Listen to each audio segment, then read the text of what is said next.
injured in an accident, one thing leads to another. Your injury leads to treatment. Treatment leads to hospital bills. Bills lead to debt. Debt leads to stress. The advocates can help relieve that stress. Having an advocate attorney on your side leads to faster resolutions, fair outcomes, and a peaceful recovery for you. You deserve an advocate. This is The Monty Show, the truth in sports talk streaming. When you want unbiased opinions about your favorite team without the spin, all you have to do is find The Monty Show, streaming live and available 24 hours a day, 7 days a week on YouTube. And now, here's Monty. Hey, The Monty Show, live on your YouTube machine, Twitter, Insta, Snapface, and stuff. Here on Tuesday, April 28th, 2026. As always, we are presented by The Advocates at theadvocates.com, the best injury attorneys in the business, 24/7, 365 at theadvocates.com. And I tell you every day on this show, compassion, empathy, understanding, that's what you get when you go to The Advocates. And I cannot evangelize enough for being empathetic in this life. And when somebody understands what you're going through and they can feel what you felt because they've seen it so many times before, it gives you such an advantage when you are trying to work through things like an accident, a car accident, a bike accident. Maybe you got hurt in the workplace. Absolutely. The Advocates handle workman's comp. Get it right now at theadvocates.com, where you never pay a penny out of pocket, because you don't pay the advocates unless and until they win your case. Let's get right to work on this Brendan Sorsby story, because I actually think this is a big deal. And I know we all want to minimize what gambling is. And I know that we all want to say that, you know, gambling, it's not an addiction. And trust me when I tell you, I have worked in sports for 30 years. And I know people who were absolutely, it chokes me up just to say Yes. it. Absolutely sports gambling addicts. Back in the day, before you had all the online folks, I worked with people in sports radio who would, during commercial breaks in a radio show, would pick up a landline phone and call their bookies at horse tracks to place bets on horse races. It's incredible to me how much money people were spending. And now I think gambling, and this is where the Brendan Sorsby story kind of interweaves itself, that it's so readily available on your phone that these sports books are in ballparks, which is a major part of the Brendan Sorsby story. Allegedly, Brendan Sorsby was going to Reds games and betting hundreds of dollars per pitch. Just incredible amounts of money on the outcome of single pitches. That's when I feel like, yeah, you're probably not in control of yourself. And I feel like Brendan Sorsby, who, if you did not hear, the Texas Tech quarterback, has checked himself into a residential program for gambling addiction. This only after it comes out that he was a major gambler from Indiana to Cincinnati, and I would assume it has not stopped at Texas Tech because he's checking himself into therapy. But the thing that really is scary here, and this is the part that is troublesome if you're a Tech fan, Brendan Sorsby allegedly bet on Indiana while at Indiana, which would vacate the remaining eligibility he has, which means he's not any longer a college football player. I mean, the rule is black and white. Now, having said that, obviously, we only like the rules when they're not applied to us. And you know Brendan Sorsby is going to sue the hell out of somebody if that happens. But I don't see any way that he should be allowed to continue playing football if it is, in fact, proven that he bet on Indiana while at Indiana. Yeah, I mean, it's clearly the cardinal sin of all sports, right? I mean, if you're a professional athlete, you're not allowed to bet on the team that you're playing for.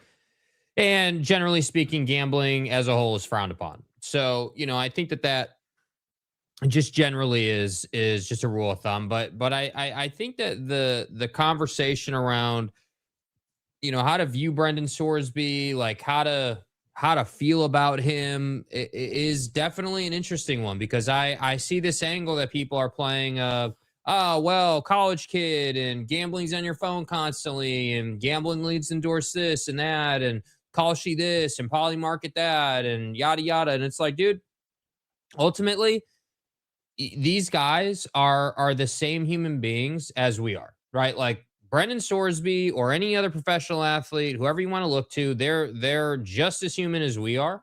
And Correct. that works both ways, meaning they're just as susceptible, but they also are just as culpable. They have just as much responsibility, if not more, because they are a professional athlete. And so the issue that I have in this situation is I just feel like Brendan Sorsby has his issues and he'll get those taken care of, and his eligibility and whatnot will obviously get figured out. And maybe he's not eligible, maybe he is, I don't know. But I just think that this situation for Texas Tech couldn't be worse. I mean, it could No. be a worse look with what Texas Tech did here. And I say that because it has come out that Cincinnati was allegedly aware of his behavior before the 25 season. So this is not a new development. And obviously, as you just said, the Indiana thing. So this is not new. This is not like somehow like, Mm-mm. just coming out of the dark. They knew about this. And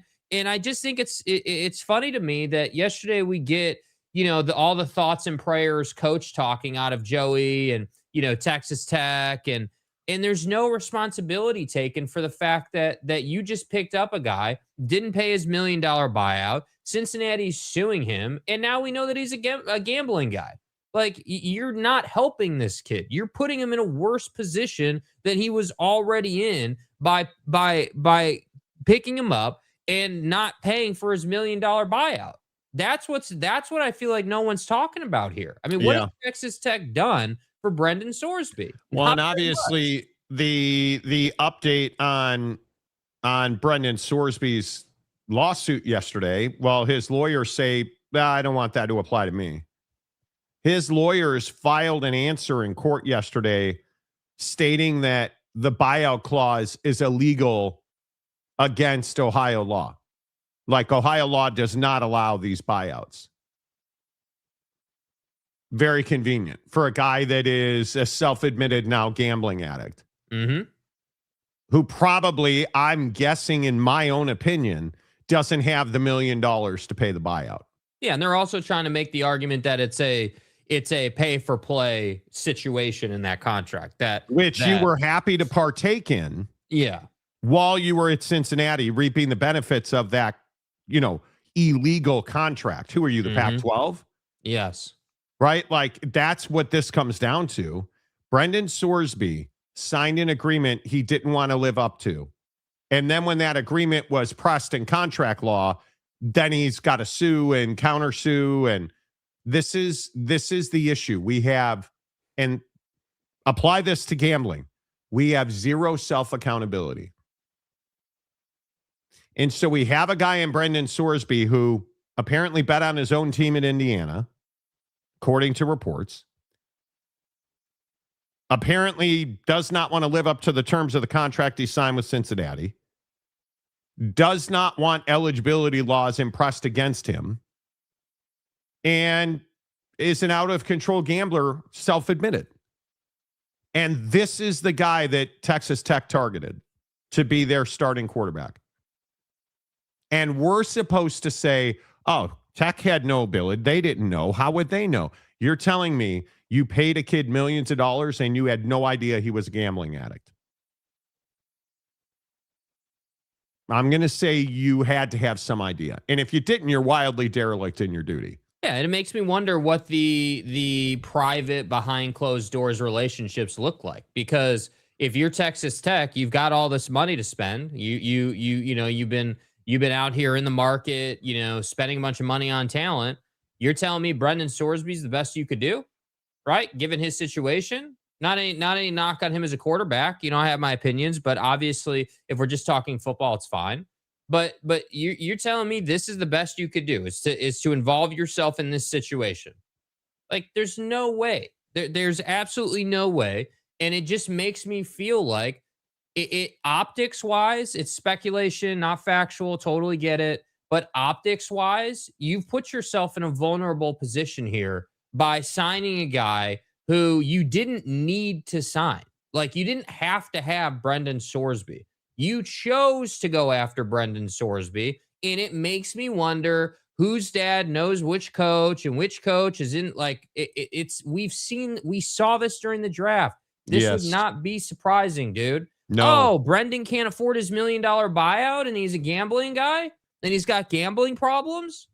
Oh, well, hey, man. Hey, Joey, like, we've been friends. Like, that wouldn't at all be surprising here. And I said it the other day, but I'm telling you, this is Will Hammond's team. Brendan Sorsby is not going to see the field for Texas Tech at this point. It would be shocking if Bro ever saw the field for Texas Tech at this point, mainly because he's got to go through rehab. Then his eligibility questions got to get answered. And you can't tell me he's going to take an in-game snap until that $1 million is figured out. There's just no way. I would be shocked. I think I just don't. I don't know how you put this guy in the field at Texas Tech. At some point, and maybe this is utopic, and I totally get it, but at some point, don't you have to have standards? You would think. At some point, don't you have to have a level with which you will not fall beneath? I mean, maybe Cody doesn't. Maybe Cody Campbell has no ethics. Maybe Cody Campbell has no standards, no bar. I seriously doubt that. My guess is you don't make the money he's made without having some ethics, both good and bad, and not having a level with which you refuse to fall below in operating your business. You're not as successful as Cody Campbell is without having some level of, hey, yeah, we're not going to do that. You have to have some level of that, right? I would think so. You would think. But are you telling me that Texas Tech didn't background Brendan Sorsby? You didn't do any research into Brendan Sorsby. You didn't talk to any former coaches, to any former teammates, are we really handing young 20-somethings millions of dollars without checking their backgrounds? And we're then going to play the victim card. Because Texas Tech is not a victim here no matter how this works out. Cheating, lying, and then playing the victim. You can't, well, I don't think they cheated or lied, but I think Texas Tech has culpability here. You enabled, at the very least, as I've said since when was that? February, I guess. The Cincinnati sued Sorsby. Mm-hmm. Did you not make sure that Brendan Sorsby lived up to his ethical commitment to Cincinnati? Or did you not care? I don't think they cared about the $1 million. That's just my opinion. I don't think that they took that seriously, or that was like, you know, that I don't think that was ever something that they were going to be willing to pay. I have a hard time believing that. Well, you really think they just don't care about that $1 million? I don't think that they care about that because if you did care about it, you would have had that done before you signed him. You would have said, hey, we really want you to be here. We understand there's a buyout. We'll pay the buyout for you. You know, fly on down to Lubbock. You know, like that. That's what I have a lot. That's what I'm saying, man. I just feel like it's hard for me to skip over the brewing like storyline that's inevitably going to come out. I feel like hey, like somebody knows somebody. They tried to skate around the $1 million. They didn't want to pay the $1 million. Yes. And they didn't want to pay the $1 million because of the gambling thing. And they hoped the gambling thing wouldn't come out. Now it's come out. Now they're having to PR the hell out of this thing. Next thing we're going to hear is they got a crisis manager to come into the program and handle this for them. And you can just see where this is going. That's what I struggle with. It's wild. I'm not even mad at Brendan Sorsby anymore. I'm not even in a place where I'm like, hey, Brendan, you're making bad decisions and you're just, dude clearly is addicted to gambling. And that conversation unto itself, we could do hours upon hours of content on about how there's advertisements everywhere all over our phones for Kalshi and Poly Market and all these different things that we can now, because to your point, that story you told, right? It used to be that it was just like the horses or like it was just like very OG traditional gambling that we all knew and loved. But now it's like, oh, hey, I can get on Poly Market and I saw a video on TikTok the other day of a position that was taken on Poly Market on a certain political figure and whether they would say a certain phrase or not before the month was over. Like, that's the level of gambling that we are at this point, that you can go out and get positions on basically anything in the world. So I'm not surprised or mad at Brendan Sorsby. Disappointing? Sure. Yeah, it's really disappointing, dude. Of course. But he's not the first one, dude. Kayshawn Booty, all the guys following this in a long line of dudes who have fallen victim to gambling. He's not the first and he won't be the last. This is hardly about Brendan Sorsby. He's just a poster child, dude. This is about Texas Tech making decisions behind the scenes to go and try to. I'm curious. My big question is, what were you trying to do with Brendan Sorsby? Did you think this wouldn't come out? Or were you genuinely behind the scenes trying to save dude from himself? That's what I would love to have clarity on, because it just doesn't make sense to me that, like, to your point, like, I don't even feel like they had to do background on Sorsby. I'm guessing most people in the footballing world were kind of aware that dude was pretty active in the gambling space, and that was a risk that you were going to take if you were going to sign him. You can't gamble the volume and the aggression like Brendan Sorsby does, and people don't know. Yeah. So when you're sitting at Great American Ballpark, betting $1 per pitch on a regular basis, allegedly, it's awfully difficult to be like, he's such a good kid. I mean, he walked that old lady across the street only because he bet $50 she'd trip and fall. You know, he had to profit from it, but I mean, he still did it. Right? I mean, come on. For me, you knew. And I am telling you, as sure as I am sitting here, you do not walk away from this clean if you're Texas Tech unless you cut him. And if you knew he bet in Indiana and you don't cut him, I think this is very telling about the kind of morals and ethics that they operate with in Lubbock. You didn't make him pay the buyout.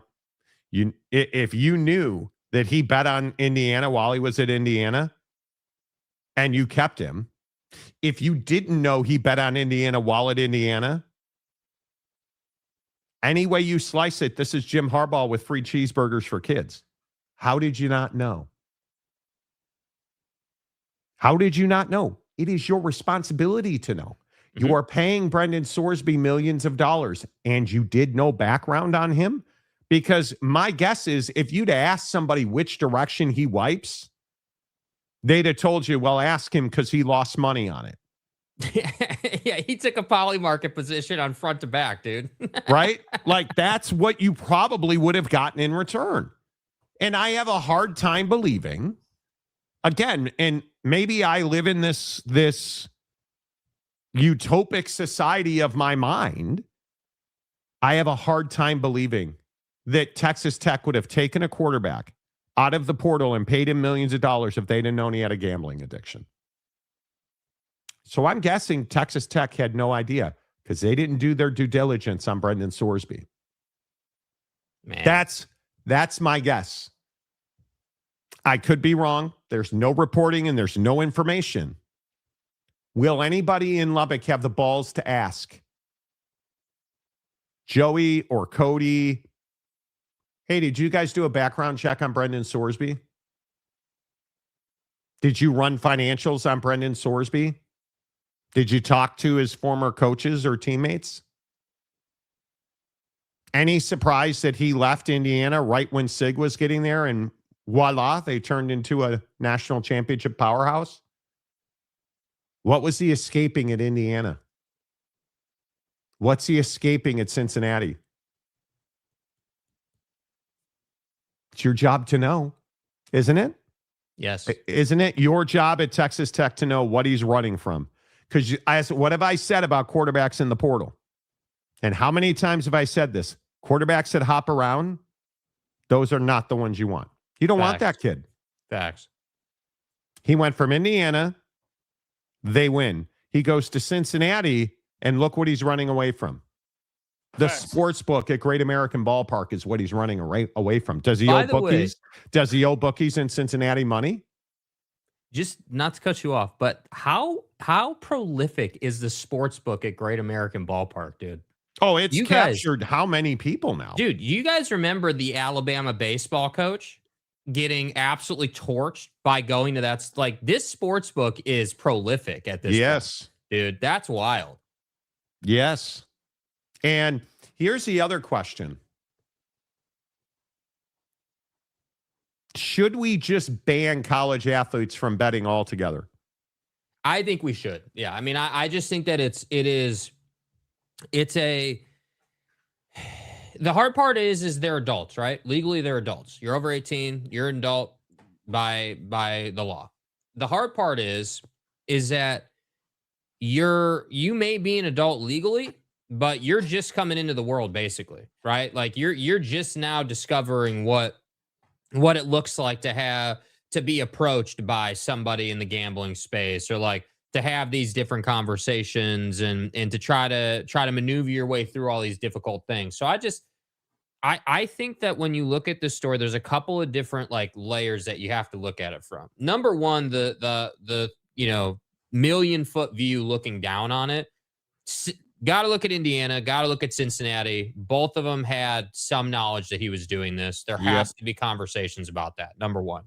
Number two, it's interesting to me how tough Cincinnati's being on trying to recoup the $1 million and how much they care about that, given the fact that they knew he was gambling. And I don't know where that part of the conversation leads to, how much they knew, how much they didn't know. I just think that that's a really interesting part of it when you look at it from Cincinnati's point of view. Like, how much did Satterfield know? Like, how much, how much risk was there? How active is Brendan Sorsby in this part of his life during the season? That to me is also a major question. If you look at Cincinnati's year, I mean, you guys got to remember, Cincinnati last year was solid. Like, They were, I don't remember what they finished at record-wise, but I remember at one point, Cincinnati fan was in our comments section talking about how, we're back and we're going to compete and we're just as good as Tech. And that was absolutely a thing this past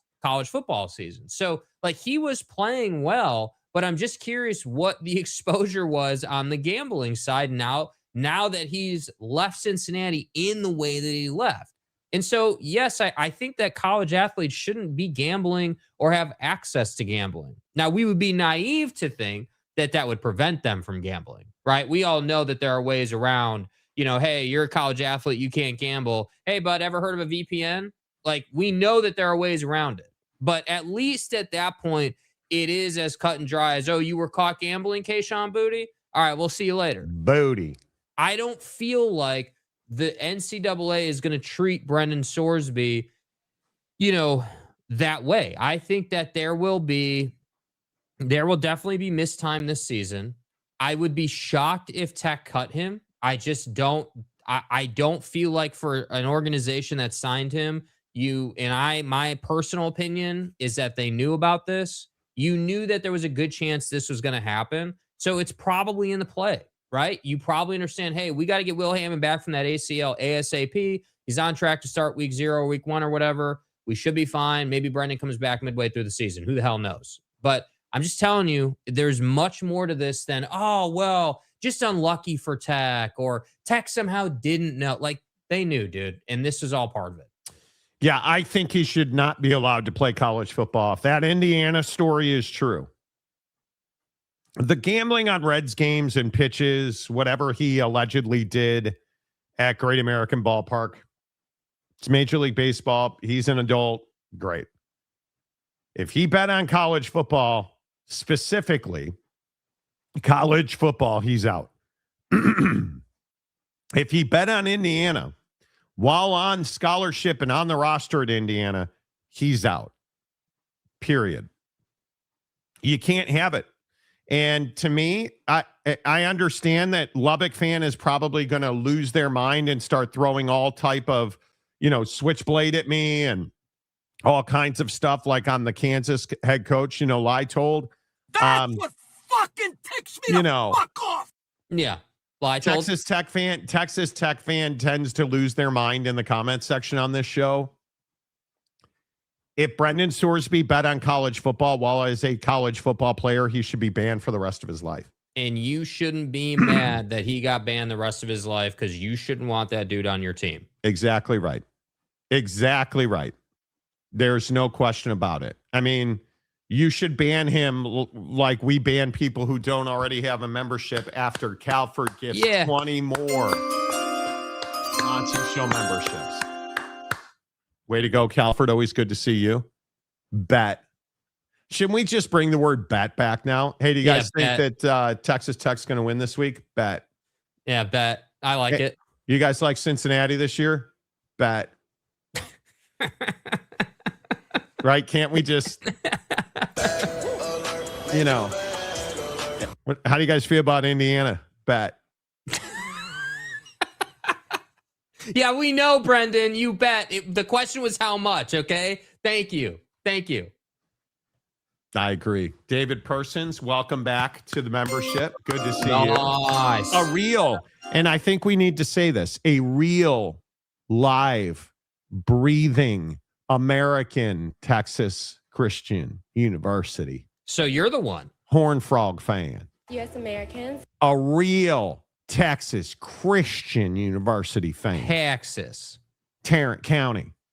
I don't know if he lives in Tarrant County. I just wanted to say, because I'm all hat and no cattle, so I just want to throw around, West Texas. Look, I watch Landman. I know how it works down there, so the lingo is really important. I totally get, and the cleavage. But, Fort Worth and stuff. Midland. But good to see you, David. A real TCU fan, unlike some others on this show. Hey, frauds. Quick question. Hey, Cody, does everything still run through Lubbock, dude? Do you still run the Big 12 conference now that your prized new possession, Brendan Sorsby, is known as having gambling issues? You guys still running out that narrative about how you're the best team in the Big 12 and all that? Or can we move on from that now? Just asking for a friend. The Arch Leister syndrome. Jake, who's Arch Leister? Couldn't tell you. Exactly. As a paramedic, Matt Muldoon, a paramedic, thank you for your service. I have responded to 3. Oh boy, here we go. People who have stopped their path in this life. They moved on to over a different gambling situation. addiction that costs them their families. It's real and it's a harsh reality. I think that's the question. Is sports gambling a plague on sports?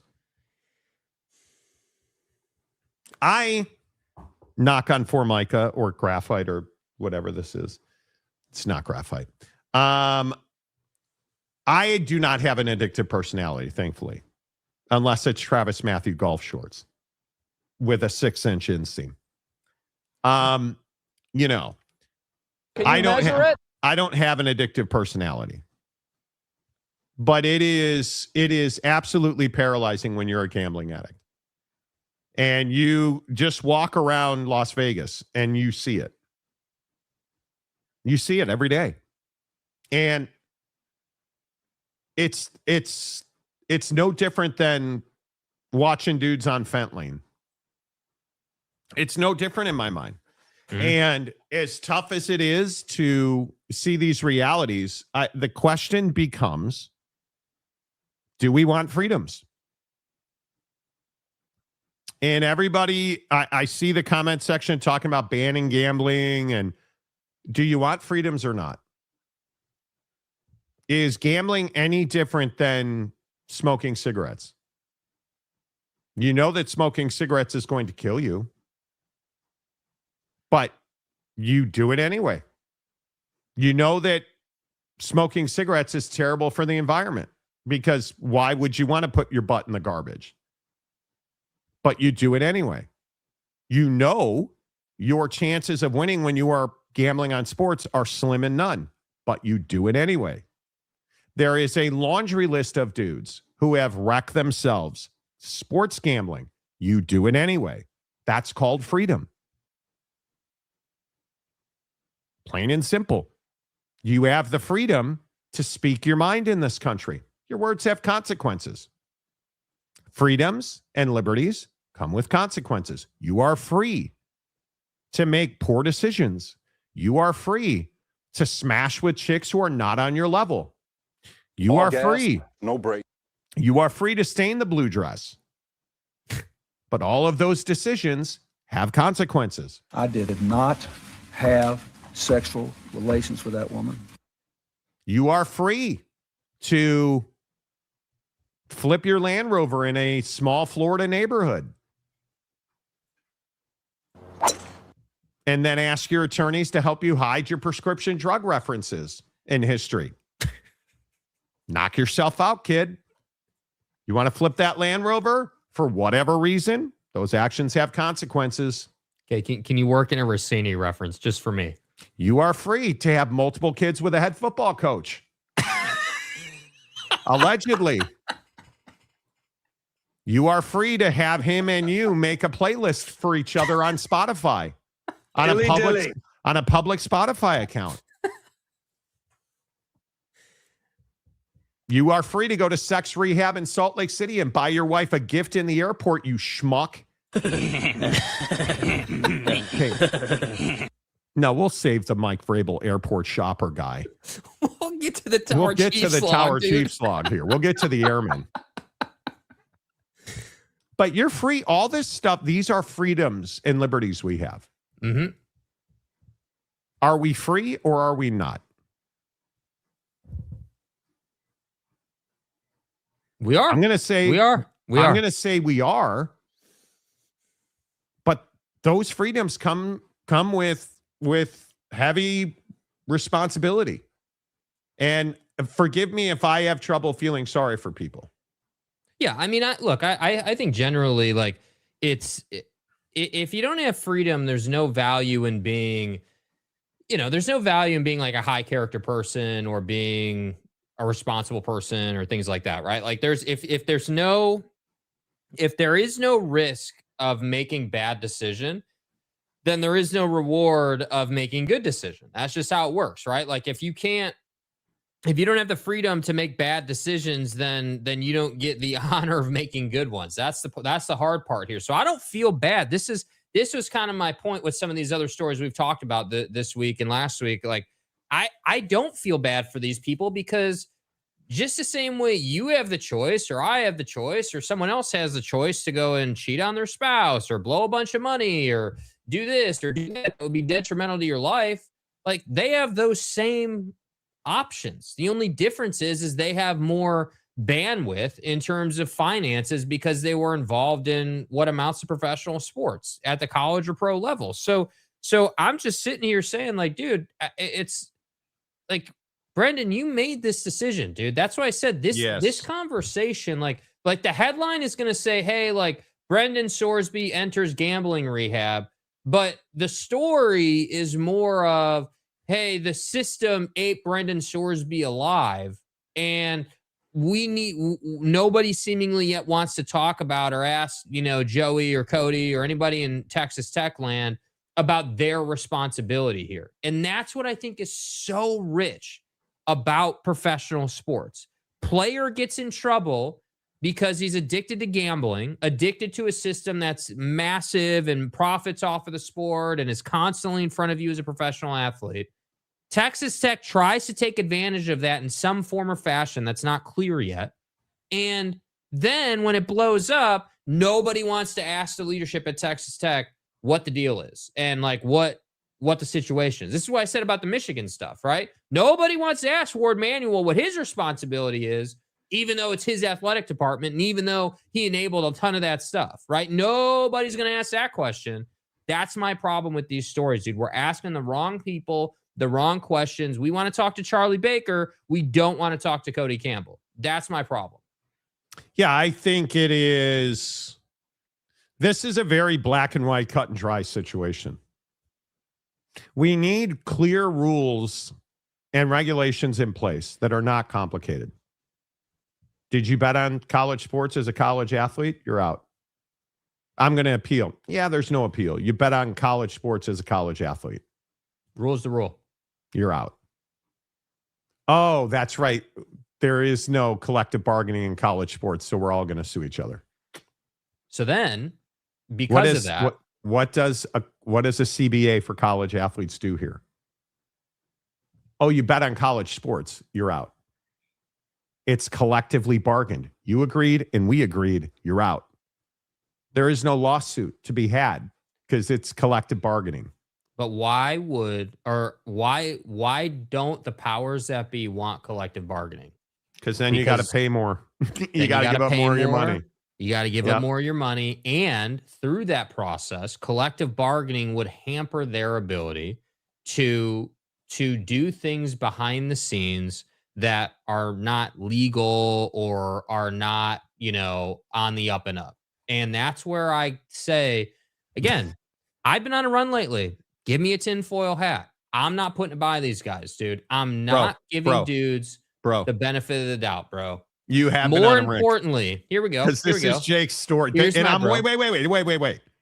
This is Jake's story. He has been forearm strengthening to this story for a couple of weeks. 800 times a month, dude. I'm telling you. More importantly, 13 scientists with anti-gravity technology UFO secrets are missing or unalived. That's true. I don't know about the anti-gravity portion, but these folks had knowledge. These folks are no longer in existence. To the point, just want to point this out, dude. Just get it out there. These people are on the record years before they were unalived, saying if I was unalived, it wasn't by my own doing. Just so we're all on the same page. So yeah, I'm on the story, dude. I'm absolutely paying attention. Absolutely, dude. Dummy face over there sends me this story. He's like, dude, oh my God, she said if this happens, it happened. Here I am. My guy. Last night, we're going back and forth. He's like, dude, look at this guy sitting up on the dance videotaping. It's a fix his end, dude. Bro, I put it in. Play I know it if you put it in. Dude. Yeah, I did, dude. I'd love it to be white. I know, dude. I'm aware, dude. He just said that. Buddy is sitting at the table. Said that. Bro, Buddy's sitting at the table at the correspondence dinner. We'll get there. We'll get there, Jake. I just have one. Just marinate on this until we get there. I just have one question, dude. If you're at a formal event of any variety that's taking place inside and chaos ensues allegedly outside in the hall of a room like that. With a little bing bing happening out in the hallway. Yes. So let me get this right. That's happening. You can clearly hear it on the audio. Your first reaction is to take out the old iPhone and start videoing it? No. Welcome to America. Absolutely not, dude. Yes. Nobody in their right mind in a life or unalive situation is going to sit there and just video. I'm sorry. No. Do you think if we'd have had cell phone, smartphone cameras like we do now, when dudes directed their aviation devices into certain construction domiciles things back on that day, all those years ago, right? 25 years ago now. Yeah. Do you think anybody inside the building would have been videotaping? Yes. No. Yes, it's who we are. It's what we do. We're scumbags. Nah, dude, I think you're yeah, we'll talk about it. I disagree. I think that when you're in a life and unalive situation and everybody around you is running for their life, which is clearly happening, if your first instinct is to sit there and videotape, no. It wouldn't have been me. I wouldn't have been. I'd have been on the floor under the table. And proudly so. I ain't saving nobody's life except my wife and my kid. That's it. Here's the other problem that you can't get away from. And I'm fat, so I'm a bigger target. Yeah, but you have your Velmeros, so those will get you moving along. Okay? Damn right. The other problem here is Buddy's sitting up at the big boy table, not out in the crowd. Yeah, so I don't even know who it is. We'll get to it. But I'm just telling you, man. I'm just telling you. It doesn't add up. Doesn't add up. The scientist thing doesn't add up. This doesn't add up. And by the way, so anyway, go ahead. Anyway, the Sorsby thing. Cody Campbell, while we're talking about UFOs and stuff in the vernal equinox, I'm not putting it past Cody Campbell to have a relationship with somebody on Sorsby's side and to have tried to make a difference for Sorsby and it blew up in his face. I'm not putting that past him, dude. It does not make sense to me that you went after the one guy in the portal who's got gambling addiction issues. You can't tell me you didn't know and that that this is just, oh man, we had no idea. Oh gosh, what an unfortunate. We love Brendan. We're going to stand by. Come on, dude. Save us all the coach speak, bro. Like, we know what this is. We know what it is. Should college athletes be allowed to gamble on college sports? And here's what I would tell you. I don't care what sport you play. And this is just my opinion. You should not be allowed to gamble on sports at the college level. If you are a college football player, you should not be able to gamble on college hockey or badminton or track and field because you know how it is. These guys are all machines. Machines want to smash with other machines. You got a girlfriend that's a pole vaulter, hopefully at home and on the track. You cannot be betting on track and field. Yeah. If you are an NCAA athlete, you should not be allowed to gamble on sports. Period. This is why we need collective bargaining. It's why we need it. I am telling you, collective bargaining, and I know you guys are tired of hearing me talk about this. Collective bargaining fixes every single problem that's wrong in college athletics. You want them to have a certain GPA, collectively bargain it. You're not eligible if you can't have a 2.0 GPA. All right, cool. Let's collectively bargain that. Oh, you want me to have a 2.0? Okay, well then you got to up the ante $500,000 if I get to a 2.5.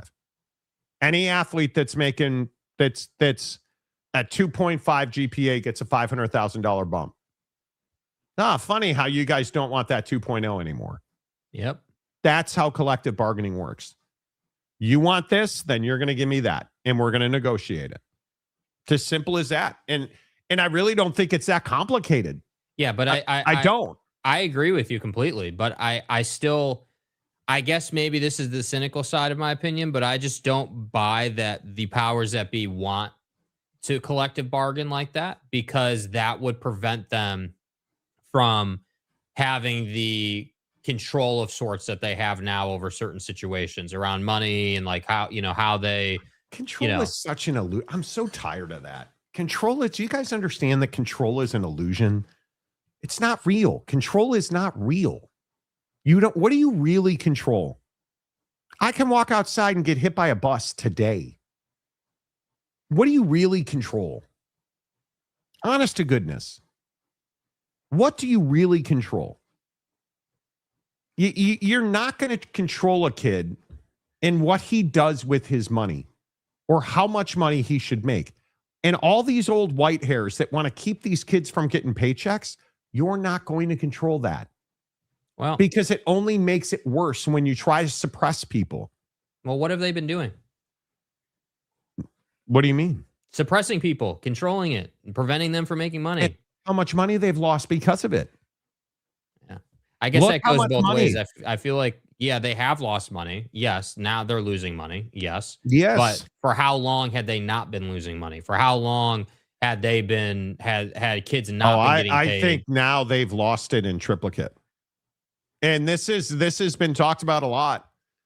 The NCAA, if you look at the money now that they've put into fighting NIL, the house settlement, just the legal fees alone, they're probably underwater for the last, because when did the On3, as crappy as On3 is, I think On3 did a thing about how long has college athletics been big business? I would say dating back to like the late 70s, it really exploded. Early 80s, certainly it was big business. But you look at the late 70s and forward, I think they've lost money now because of all the legal fees. The legal fees are outrageous. Yeah, maybe so. Yeah. We'll see. We'll see. All right, let's get to work. But yes, Monty, you make him run some stairs in the stadium. That'll teach him exactly. Good old Ken Maynor, expect Texas Tech to take a tumble in the preseason polls, and ESPN is not going to give them or the Big 12 much respect. I would think What not. respect have they earned? Like, I would think not. Like, what? Like, did we really think that Tech was going to be a top 10 team in the preseason polls before this? Yes. Like, yeah. Yes. Actually, yes. Yeah, I don't know about all that, dude. That I mean, maybe so, but they're not a top 10 team. You don't think so? No. Before, if Brendan Sorsby was equal. I mean, if Brendan Sorsby was equal, yeah, sure, you can make a case that they're like maybe 7 to 10. But yeah, I'm not putting them anywhere near the top 5. They're not any, dude. You cannot factually or logically make an argument that Texas Tech is anywhere near the top 5 at a minimum, but probably if you really look at it like this season, probably the top 7 after what they did against Oregon. You can't do that. That's just not, you can't do what you did against Oregon and then try to convince me that somehow they're a real threat to compete against the usual suspects. The ESPN has them 8th. So there's that. Pro Football Focus has them 8th. ESPN says after their offense fell flat in the CFP, the Red Raiders spent big to upgrade that side of the ball. Sorsby was one of the top quarterbacks in the portal and is a true dual threat. Running backs Cameron Dickey and Jacoby Williams are returning, and the Red Raiders grabbed a trio of speedy receivers out of the portal. Mm-hmm. There you go. Had him 8th. So, yeah. I mean, we'll see. They had BYU 12th. They had them rank higher than Lane Train and LSU and Baton Rouge. Like, who's directly ahead of Texas Tech right now on ESPN? You know, like who's 7, 6, and 5? Miami is 7. Indiana's 6. Texas is 5. Notre Dame is 4. Georgia's 3. Oregon's 2. Ohio State's 1. So, yeah, I don't know. Maybe I'm just cynical about Texas Tech, but I don't see how you can really. Obviously, Sorsby changes the equation, but even with Sorsby, you really got to look at it and say, okay, do we really think that Indiana would have any trouble dispatching Texas Tech? Honestly, I actually do. I think Josh Hoover's got a lot to prove, and I think losing Surratt and Cooper and. I mean, I think Hemby, Aiden Fisher, obviously Lewis Moore and D'Angelo Pons, like they lost a lot off that football team. Now, it does not hurt that you added guys like Josh Hoover, Nick Marsh, Turbo Richard from BC. Like, I mean, he had a decent class, but yeah. Didn't they get Carter Smith to come back too, or did he get drafted? No, he went back. I mean, I don't know. Anyway, point is, they're a top 10 team. I mean, got to be America's team in Texas Tech, right? Best team in the country. Best team Cody Campbell's money could buy. You know, Cody Campbell and his bread. I'm just over here spreading the schmear. People. Yeah, you never get the best people. Anyway, my point is, I think Brendan Sorsby And maybe this is the argument. I think Brendan Sorsby in the comment section, Brendan Sorsby should never play college football again. If it is true that he bet on Indiana at Indiana, done. Not negotiable. Nothing to talk about. I think he should be done. I think Texas Tech should face penalties, as should Cincinnati, as should Indiana. I think you have to hold the university accountable for the actions of their athletes. And if Sorsby bet at Indiana, Cincinnati, and now at Texas Tech, you should be held accountable for that. I just don't know, like, how else do you really hit these guys other than in the pocketbook? And the only way you really hit them in the pocketbook is you take a year of postseason eligibility away. You say to Cincinnati, Brendan Sorsby was betting on college sports, you're out of postseason play this year. If you can prove definitively that he was at Indiana betting on Indiana, Indiana cannot go to the postseason this year. Yeah. That will never happen. It should, because the only way that you can truly stop these kids from being bad actors is hold the authority responsible, the authority over them, the people charged with making sure that these kids don't do damage to their communities. Their universities that pay them money to play athletics, they must be held accountable. And accountability is financial, and financial is postseason play. Plain and simple. It's why it's such a travesty that Fat Ass still has a job in Ann Arbor. It's why it is such a travesty of justice. You know, when stars aligned, you guys are spot on. Yeah, we're good looking too. You know, Sorsby just needs Dr. Campbell's drive-through rehab. Could be. Right. Yeah. Mm-hmm. You know, Frogfather, betting on Indiana pre-Signetti is definitely a red flag. Mental illness. Who bet on Cincinnati before Sig? Nobody. Texas State James.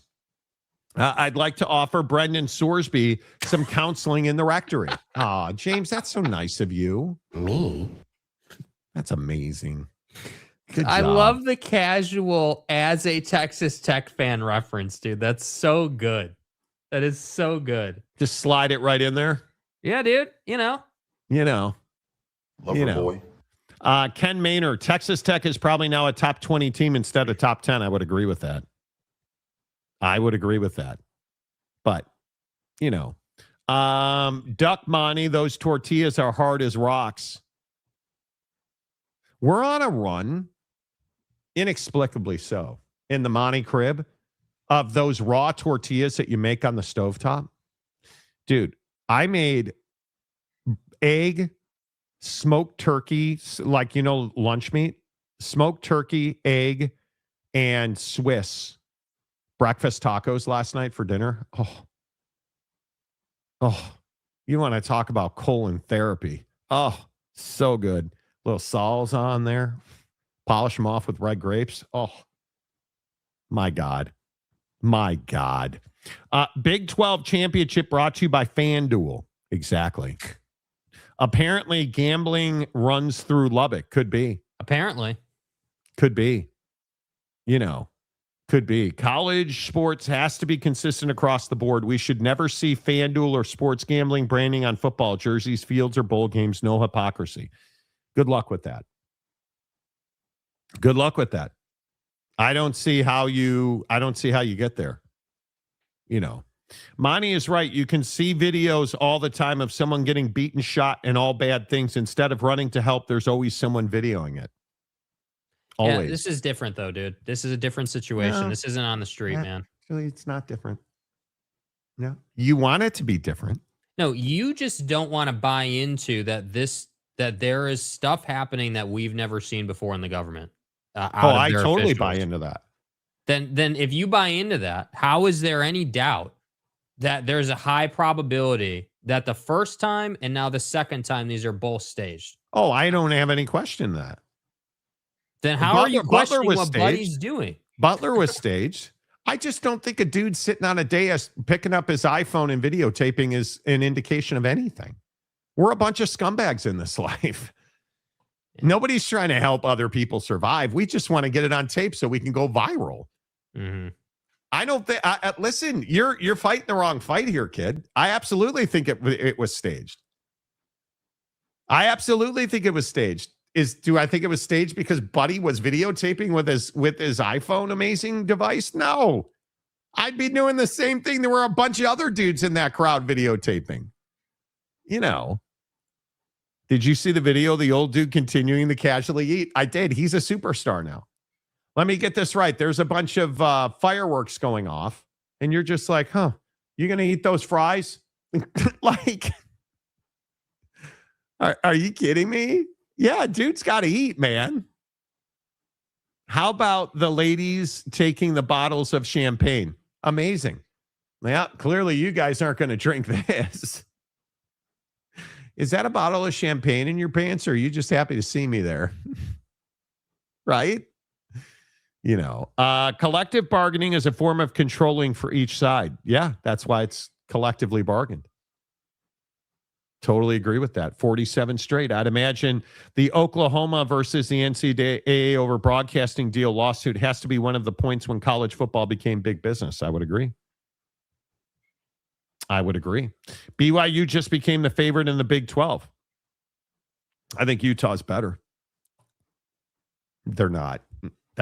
It was a joke. Relax. We all know Oak State's the best team in the conference. They're going to win a game this year. Huge step up. Oh, look. Sorsby should get a 4 to 6 game suspension. Where do you come up with just this arbitrary 4 to 6 games? Where does that come from? Is this Ollie Gordon running stairs? Just arbitrarily. No, he should lose his eligibility. His career's over. He broke the only rule that you cannot break. It's on every clubhouse wall in Major League Baseball. And I've been to just about every ballpark in the country in their clubhouses. There's a sign on the wall that says you cannot bet on baseball. What is confusing? 4 to 6 games. Seriously, where'd you come up with 4 to 6 games? Just straight out of the rectory or what? I'm curious where that came from. Oh, dear. Oh, my. Jay Chapman. Sorsby didn't know when to hold him and when to fold him. Correct. It's probably true.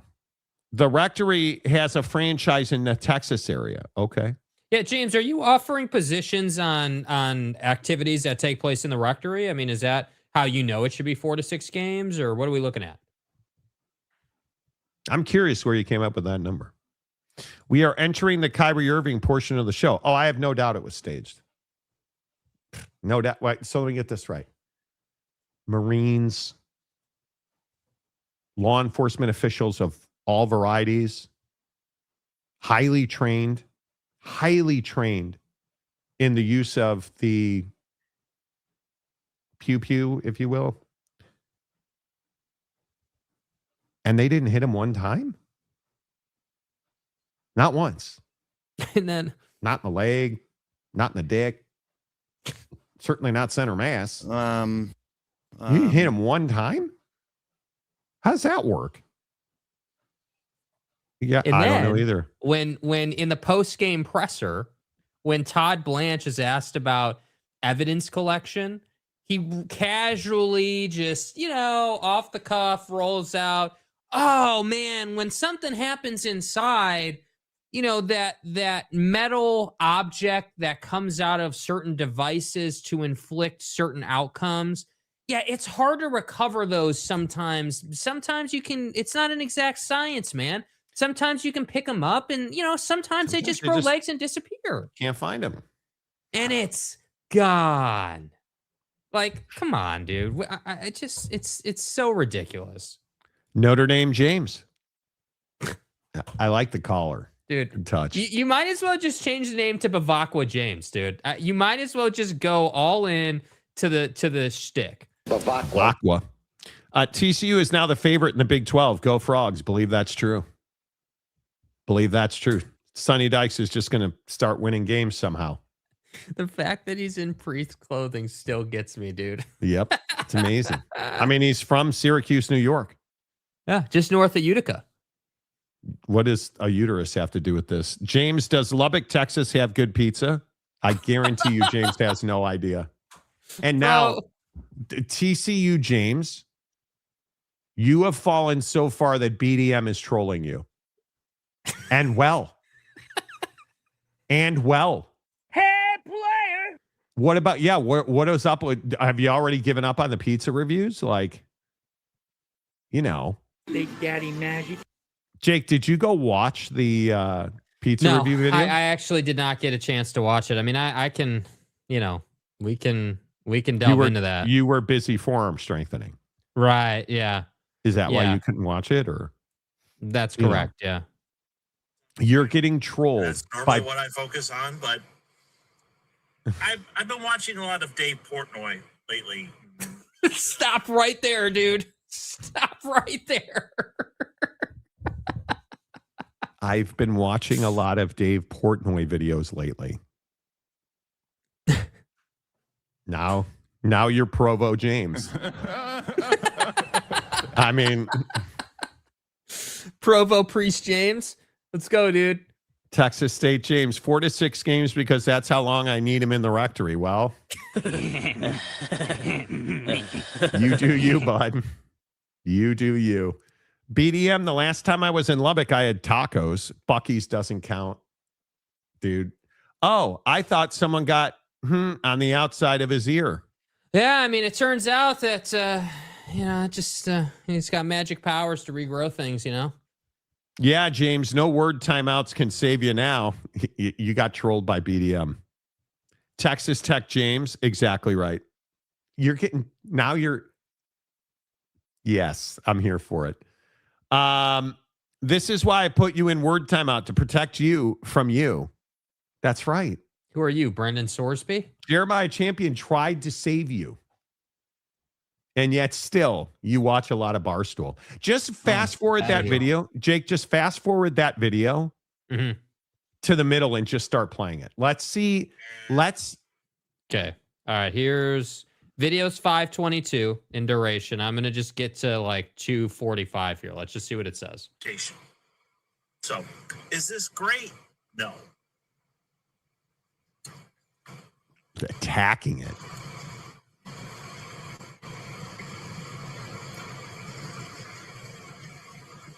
If I've had a long day at work and I need something to eat, yeah, this will do. So I'm gonna give it a 7. So that's the foundation. That right there. Obviously, some of the places I'm going to go to in the next couple days are going to be much better than this.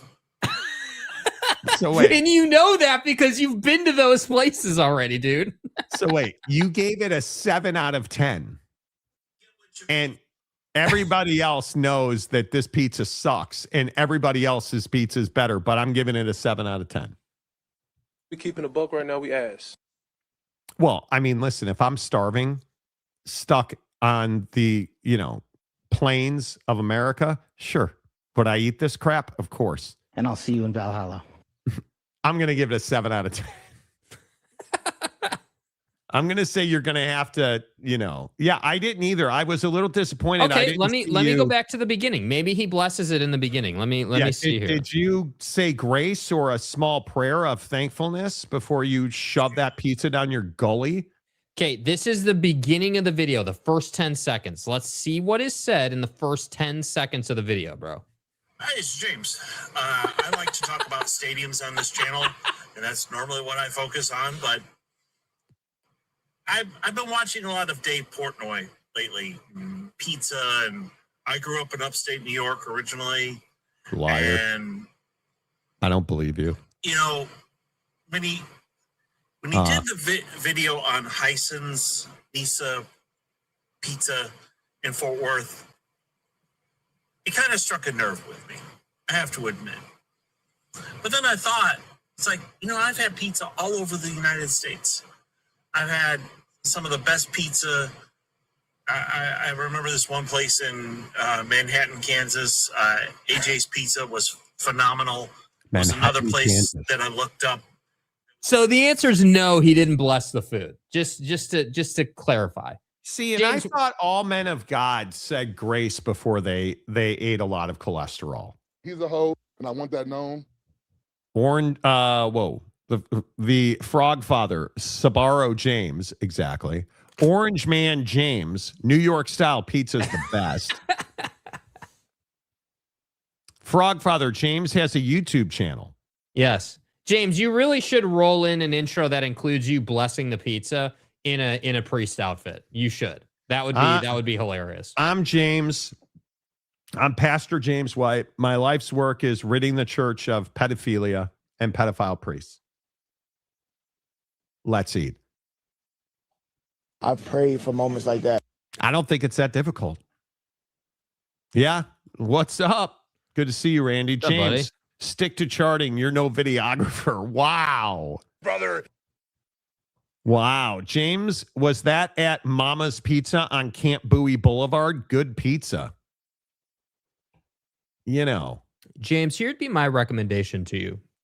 I would not be YouTubing if I were you. I'd probably be TikToking. Just some advice. I think no, because then he's going to start tagging me on TikTok, dude. Yeah, I agree. You should probably be doing that. I would be using TikTok. Oh boy, a paid comment. My video of the place in Fort Worth is much better. I'm not going to look for it. He left his vehicle in the next video, dude. The next video, he's no longer in his vehicle. He is standing in front of the establishment, Dave Portnoy style, bro. Let me see. I'm just gonna do the first. This one's only 1:52. We're just gonna do like the first 10, 20 seconds to see. All right. Hey, it's James. Welcome back. We are at Nisa Pizza here in Fort Worth, defending the honor of Texas pizza. Which sucks. The person tried to say that Texas can't do pizza or doesn't do pizza as well. I But agree. when New Yorkers and other folks move to Texas, they bring pizza with them. And this is, smell. James, quick recommendation, dude. DJI mic on Amazon, please. Little save us. microphone. Little microphone that you can plug into your phone. Okay, it'll make it way better for you. Trust me. Yes. Frogfather says car podcasts are hilarious. Whoa. I do not watch TikTok. Most just copy them over to YouTube Shorts. Which drives you me should nuts. do. But you should do that. Yeah. That's how you make money. You're in Texas, do Tex-Mex reviews. That Or would be too easy. do a review of a chicken burrito because that's what Jake wants you to do. Mm-hmm. But I'm going to say, is your video of the place in Fort Worth much better? Much better is exaggerating, dude. I mean, Front to back to front, Oh, yeah. Aaron Wilson's a legend on this show. oh yeah. Long times know Aaron Wilson for his back alley running video that won him. What did that win him? Did that win him Not a gift enough. card? I can't remember. Not enough. I can't remember. Not enough. That's what it won him. Not enough. He is And incredible. the legend of it is that the competition was essentially over. Like, it was the end of the show. We were trying to figure out who was going to win. And then he just submits this video literally like 5 minutes before we were going to announce a winner and takes the cake. It was incredible. Yeah.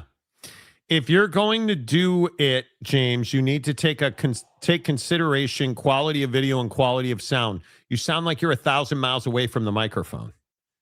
One other question I had, just out of curiosity, not even hating. Did you bring your wife that you don't think is hot to be the cameraman in this video? That was my other question, because it's not a tripoded video. It's someone holding a phone. Yeah. So I was just curious on that portion. If you're trying to get people to watch, then you need to make your video worth watching. Quality has a lot to do with it. I totally agree. Maybe you should save all that super chat money to upgrade your recording equipment.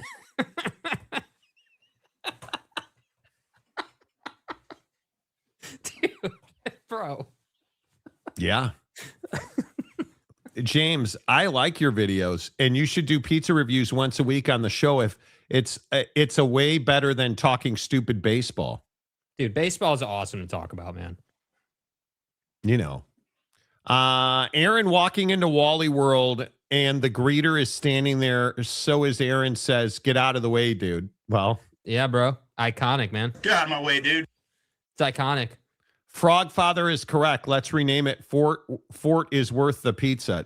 I totally agree. See, we're all here to help you, James. Yeah.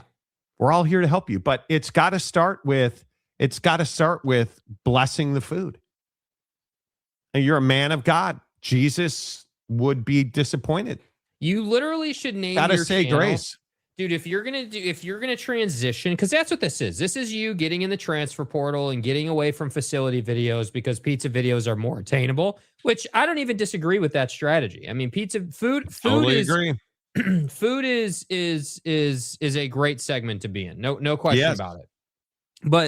But pizza is one of those deals where you really got to have a structure of the video. Like you need to, like if I was doing a pizza video, you know, and I was really seriously YouTubing and I really wanted to make money, your video needs to be at least 8 minutes long to really seriously monetize it on YouTube. So with that in mind, you got to plan the video out a little bit longer.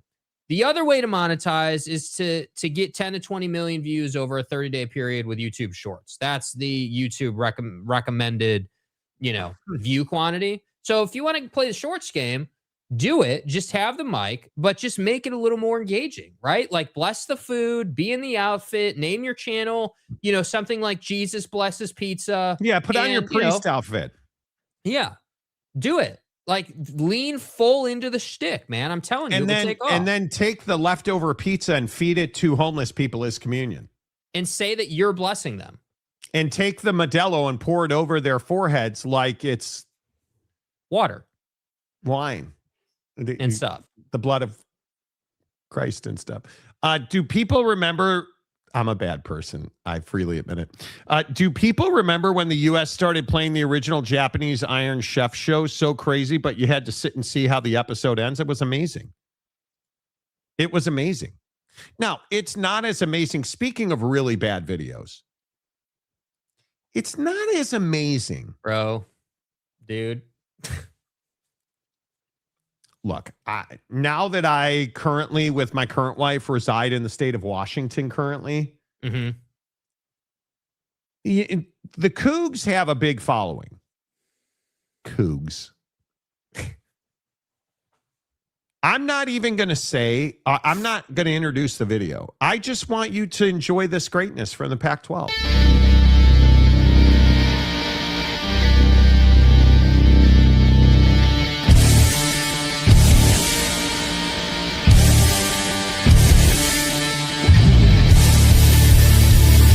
Nation, it's a new era for the Pac-12. Are you ready?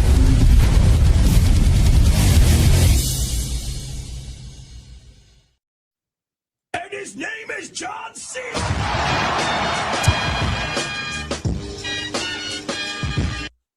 That's what this is, dude.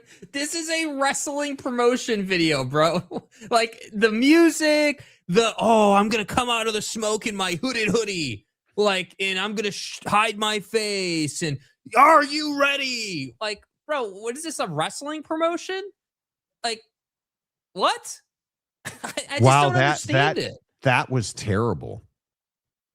That sucked.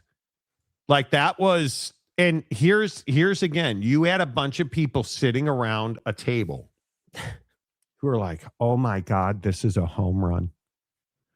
Monty, this is going to go viral. They'll play it. Monty, you're going to play it on your show. It's going to go viral, Monty. Everybody wants to see it. It's our new logo that's just like our old logo. It's amazing. And we're going to have President Cantwell. Oh, my God. Have you seen her? You remember Jane Lynch? The TV star Jane Lynch? That's President Cantwell. She's going to break out our new logo that's pretty much the same fucking thing as our old logo. See, like there's still mountains and it still says pack and it's got that little 12 in there, even though we're like 4. You know, I mean, our new logo that's just like our old logo is pretty amazing. And Jane Lynch is going to introduce it for us. Dude. See, now that I said Jane Lynch's name, you can't unsee it. For the hard guitar riff, the rock music, and the alien noise in the background, boy, this is gravitational stuff.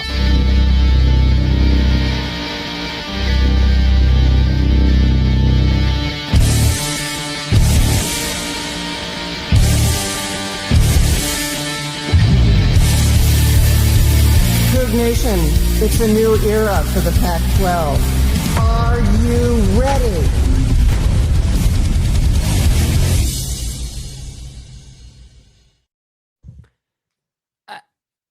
I don't even know, dude. Okay. As someone who, yeah, okay.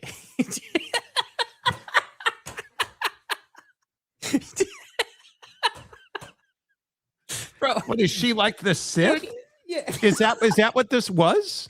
As somebody who, you know, such as in like from time to time makes videos, this is not a hard one to make, but I have to say, dude, the emphasis on it being like this dark and mystical figure approaching from the smoke, only to have it be her and not like a former athlete or like what, you couldn't go and get like tried and true alumni of Washington State to do this? You needed What president?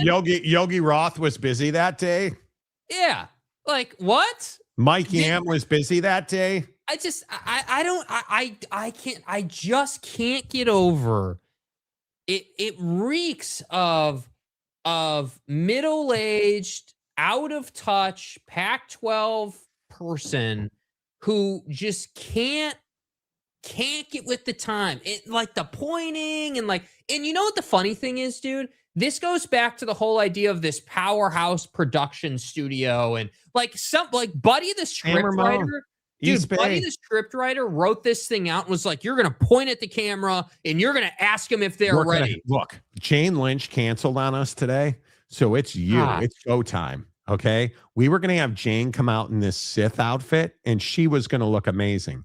You're no Jane Lynch, but you'll do. Scriptwriters did a great job with that one. This was ass from the beginning. Just like your new logo that's pretty much identical to your old logo. Keeping a buck right now, we ass. This sucked. This video is so bad. Am I the only one who feels like the old logo is better? Is that just me or no? Like, it's cleaner. It's got color to it. It's the same thing. I know, but look at the only thing that I would say is different is just the minimalistic. This is the Cracker Barrel thing. This is a minimalistic approach to your logo, which I just don't understand. But then on the other hand, I'm like, oh, well, you went minimalistic because you guys are going to be broke and you're going to be a minimalistic conference. So it plays right in to the financial strategy of the conference, dude. Like, I just, how do you mess up a hype video over a PNG graphic? How do you mess it up? Like, I just can't do it, man. And it's just so 80s White Snake, Tawny Katane without Tawny Katane. It's got the fluorescent lights. It's got the rock and roll guitar riff. It's got the smoke machine. It's got, thankfully, she's fully clothed, but it's awful. The other this is it's awful.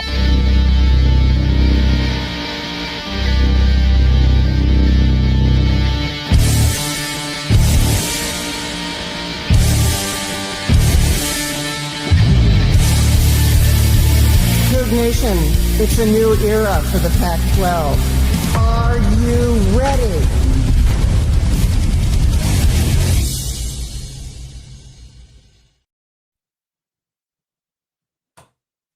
And you wonder why I struggle to be positive about the outlook of this conference.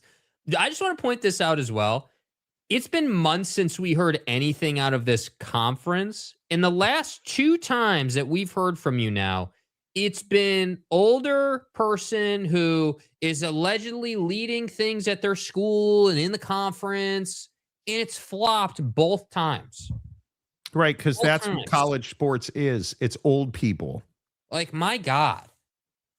I'm not even trying to be a jerk. It just comes naturally. I just don't have to understand. try. Like, what, Cam Ward wasn't available? Like, you couldn't go and get actual gravitational talent that you used to have to do a basic video like this? Nope. Come on, man. Nope. Sorry. Like, where are all the drone shots flying over, your campus and like making it look good? And like, that was my other issue with this. And this is just me being a red ass as someone who's done videos before.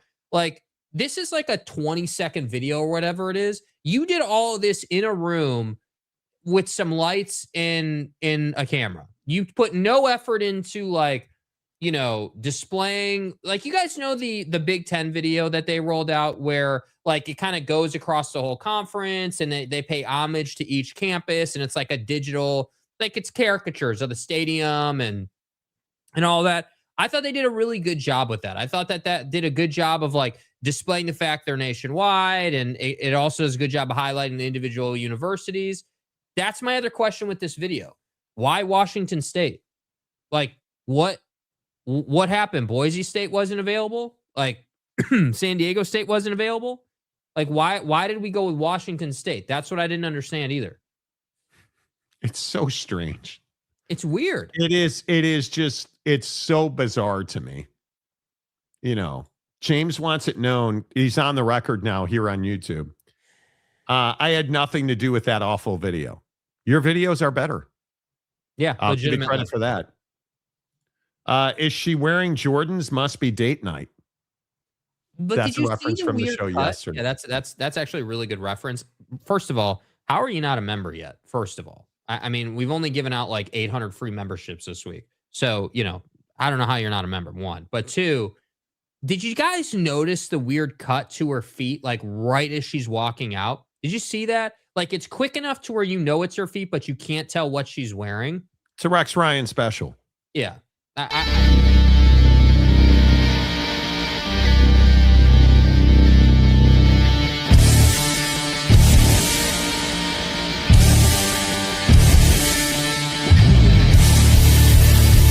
Big Nation, it's a new era for the Pac-12. Are you ready?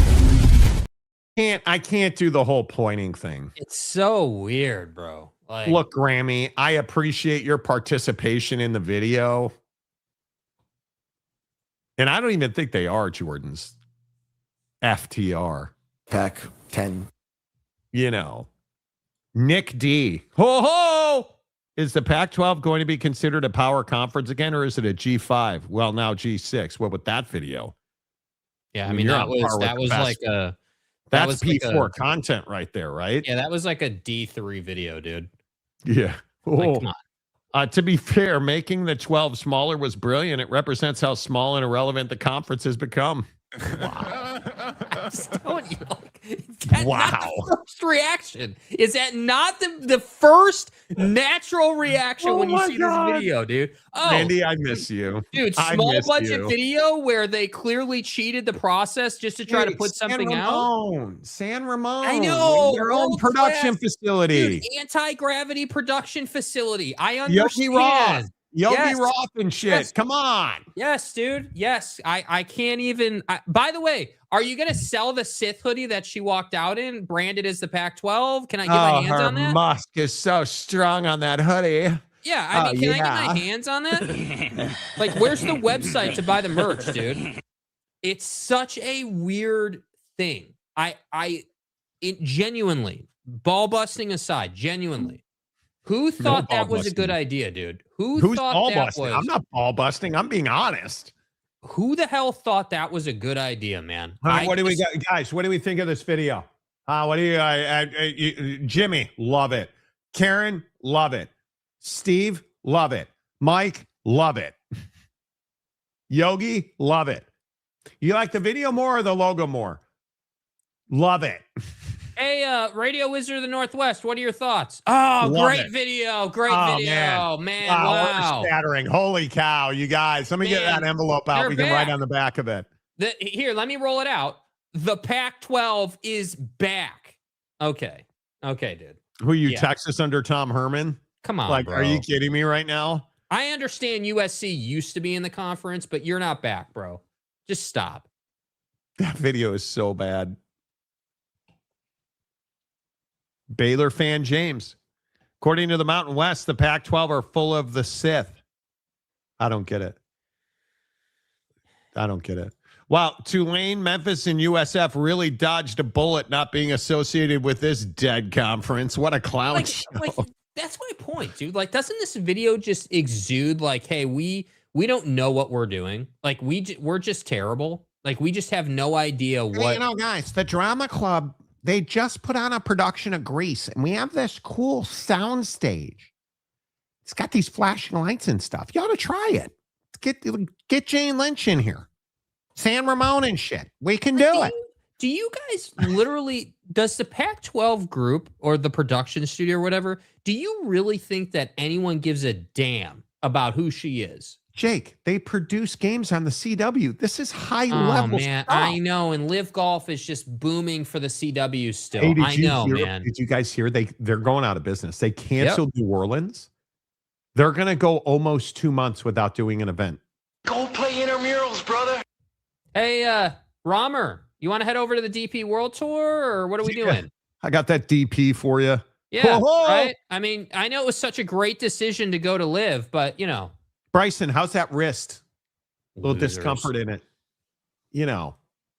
Pay that man his money. Okay.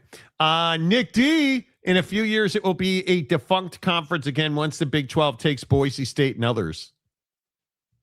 Will the Big 12 be around?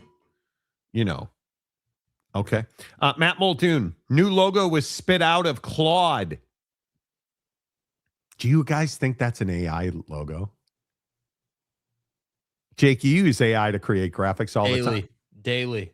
I use ChatGPT every day, pretty much. Let's see. Are you guys in the comment section? Do you guys use ChatGPT or, Claude or whatever the hell they're called? Do you guys use it? I use ChatGPT multiple times every day. It's hard to say if it's first of all, it's not an indictment on them if they used AI to update their logo. That's not. I'm actually fine with that. But my problem with the logo is it just went the wrong direction. Like it quite literally, it's a minimalistic lack of life logo, meaning there's no color behind it. There's nothing exciting. There's nothing exciting. There's no life in it. Yeah, like I just don't like the original logo's better. I'm sorry, it is. And you know what? And the other thing is, put that logo back on the screen. Put that shitty logo back on the screen. Yeah. Is this supposed to be a mountain conference? Like, is that still mountains? Like, I don't understand. If you didn't know, what is this logo telling us? It tells us nothing about the conference. What is the identity of the Pac-12 based on this new logo?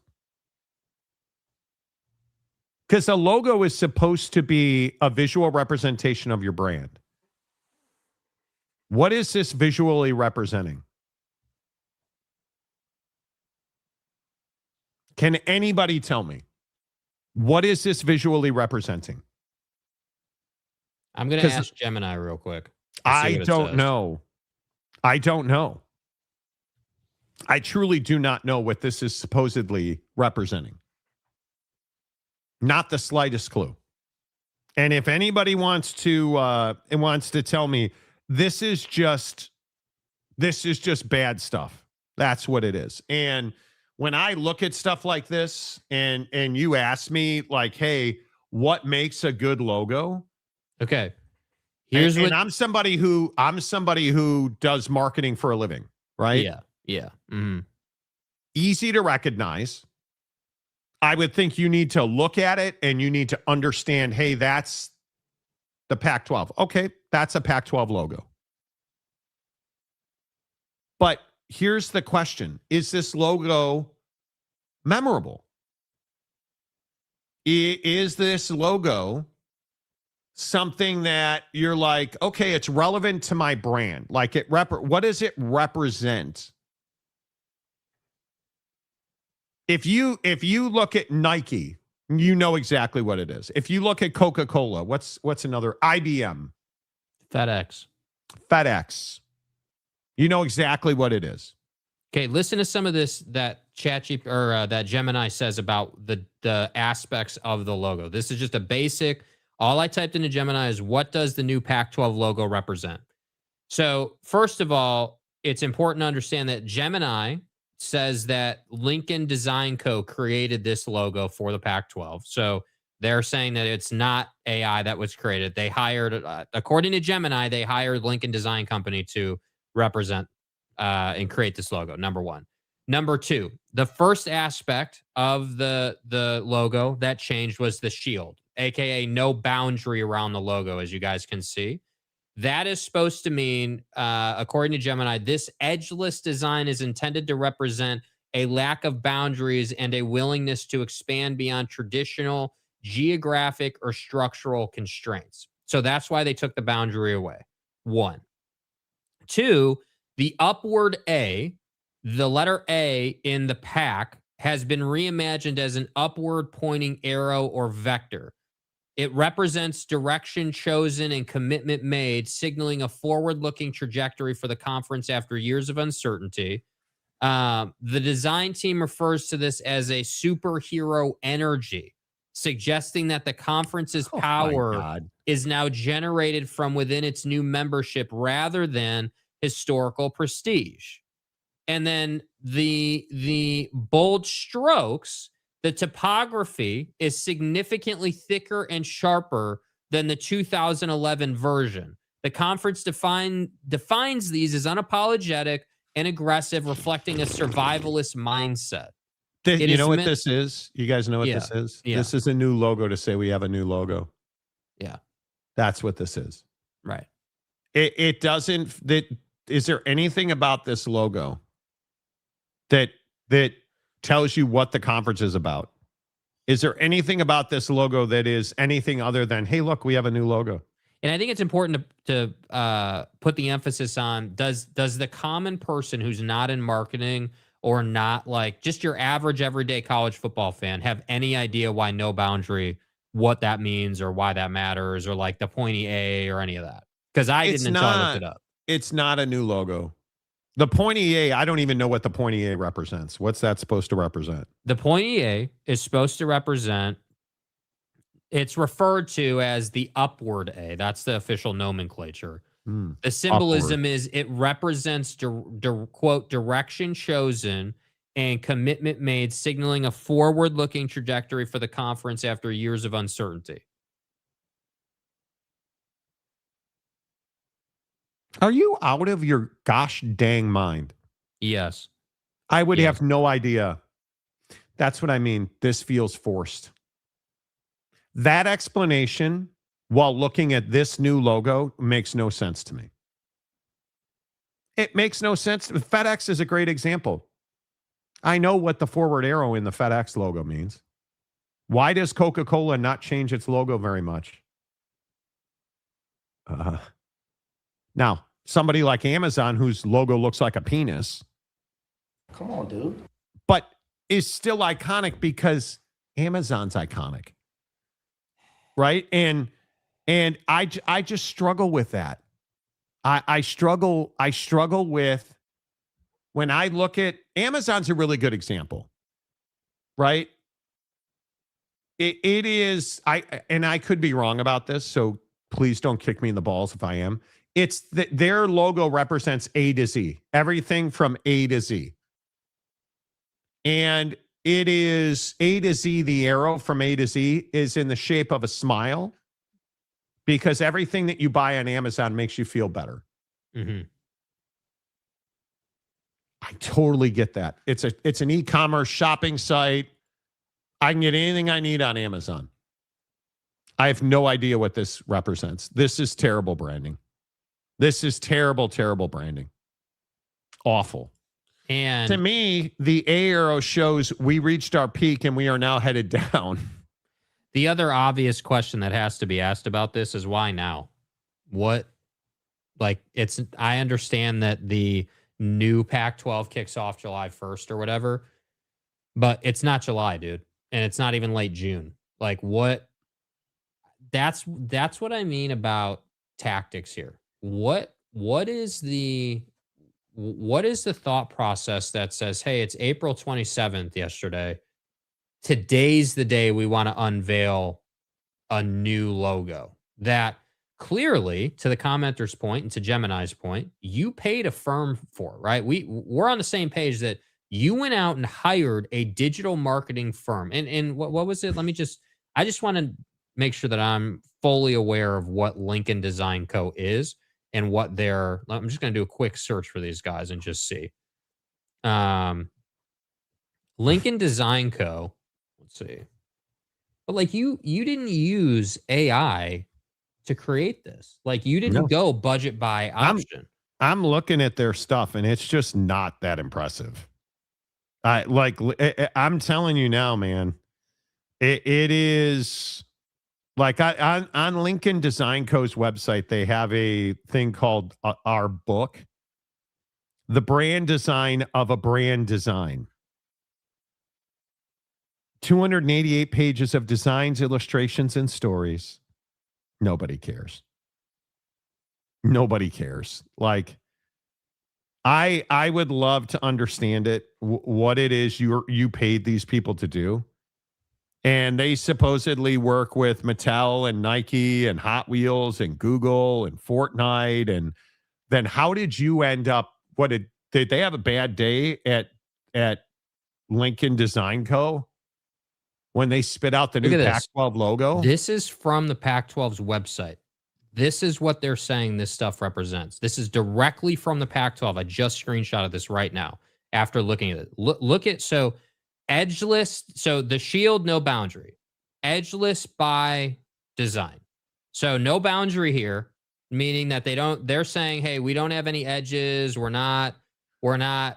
We don't have any boundaries in this conference. Right. Okay, cool. All right, kind of corny, but whatever. Upward A, the way. Direction chosen, commitment made. So this is clearly, all jokes aside, as much as I appreciate them, hey, pointy ass A saying we're headed upward, which I disagree with. Okay, number one. And then the icon, student athlete centered, a superhero's tool for those who define who we are, our student athletes. What? Like what?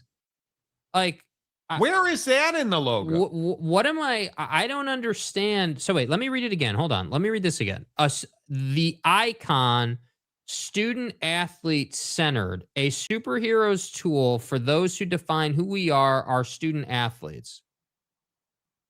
I don't understand that. I don't see that. And maybe I'm just missing it, but I don't see that at all.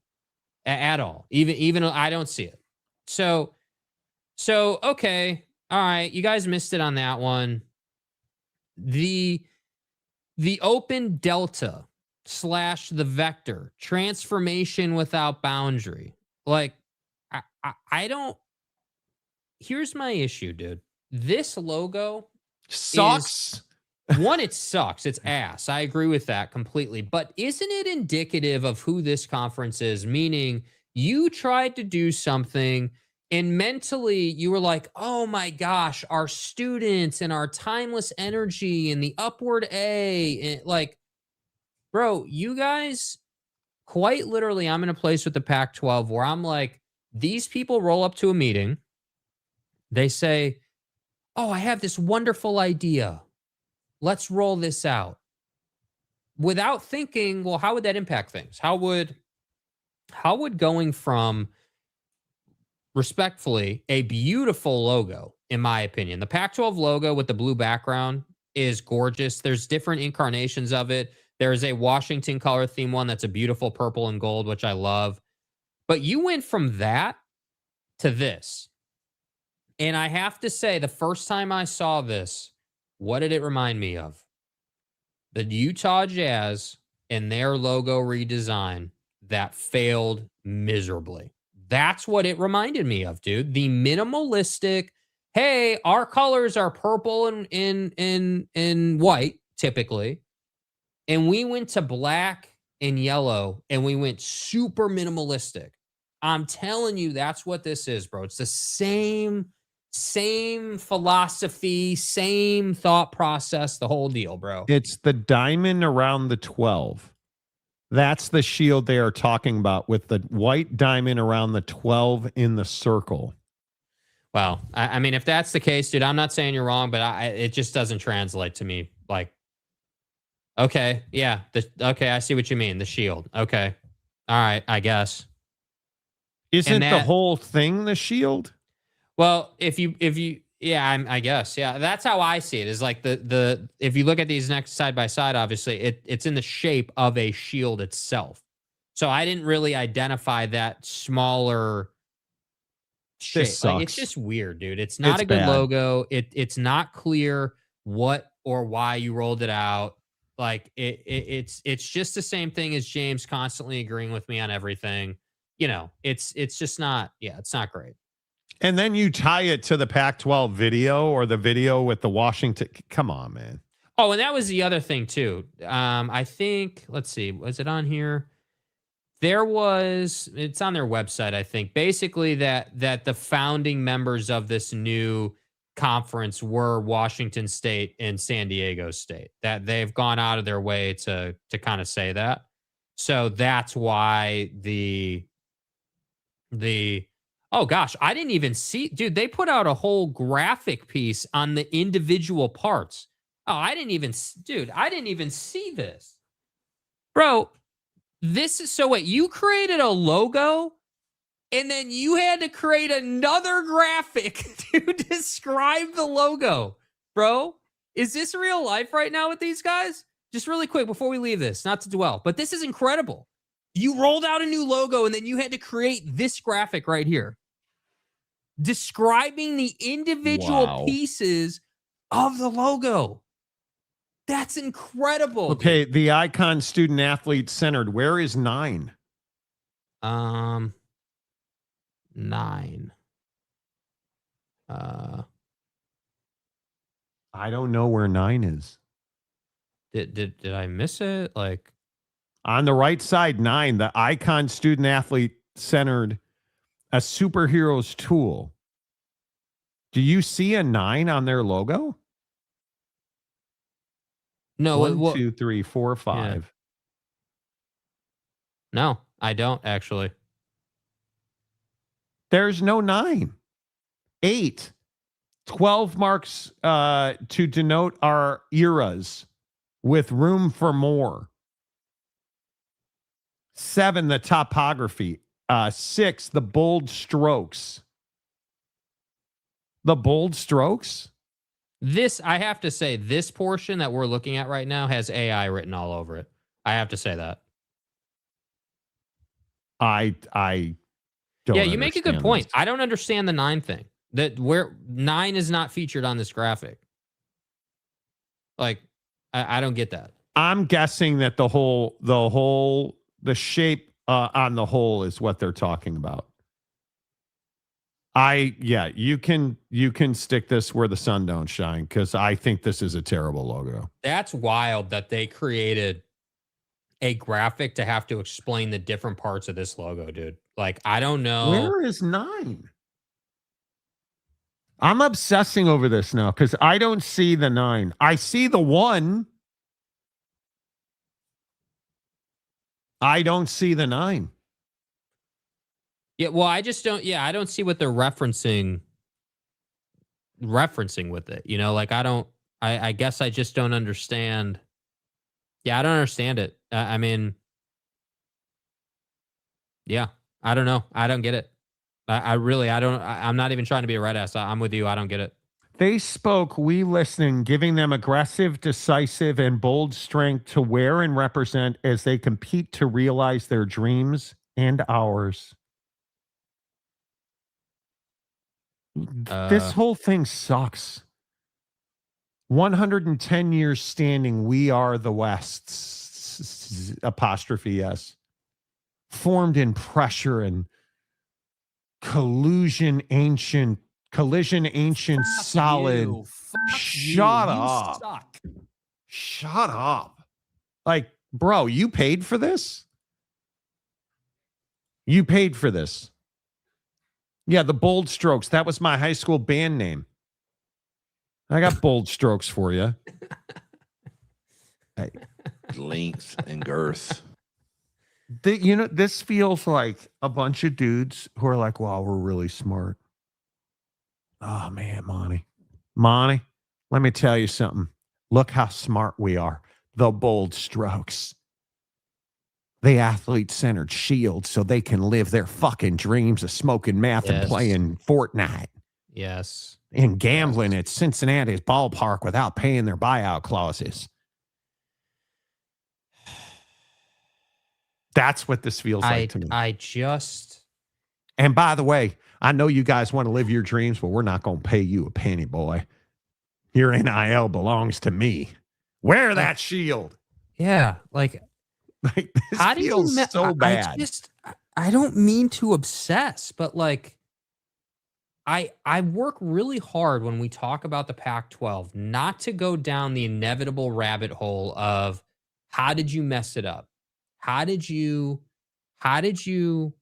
get to a place where you paid money to a design firm to come up? Do you realize that you are the same conference that built its whole foundation on Silicon Valley or whatever, and you can't use Claude or ChatGPT or Gemini to come up with a new? Do you understand that you can? I'm going to ask ChatGPT right now. Make me a new logo for the pack. And give it the old logo as a screenshot. Give it the old logo to work off of and see what it comes up with. Because too late. It's creating the image already. I cannot believe that this is what we get out of this conference right now. Like, you guys understand, like maybe this is obvious and maybe this is just, maybe I'm just romanticizing this, but the Pac-12 was a legendary conference, dude. Pac-12 After Dark, I specifically remember when you were at ESPN doing whatever that the later night slot Game night. Dude, when you were at ESPN doing game night, I specifically remember watching. My God, it came up with a better logo. You got to put it on the screen now. Let's see what it put out. I way better. Dude, I remember watching Pac-12 football and enjoying it. Cam Ward at Washington State was legitimately one of the most enjoyable ways to end your Saturday of football, dude. So enjoyable. But it's just, I don't know, man. I don't know. Okay, you guys, here it is. All right, so here's the one they put out. Let's see what Gemini created. No, this is what ChatGPT generated. No. It's way better. No. It's way better. No way. It is way better. Dude. It is way better. Champions for life. It is way better. Save the money. Pay it to me. It's way better. Save the Bulls. Yeah. I'll sacrifice 100 Bulls. Save the Bulls. Dude. Bro. Okay. Hold on. Okay.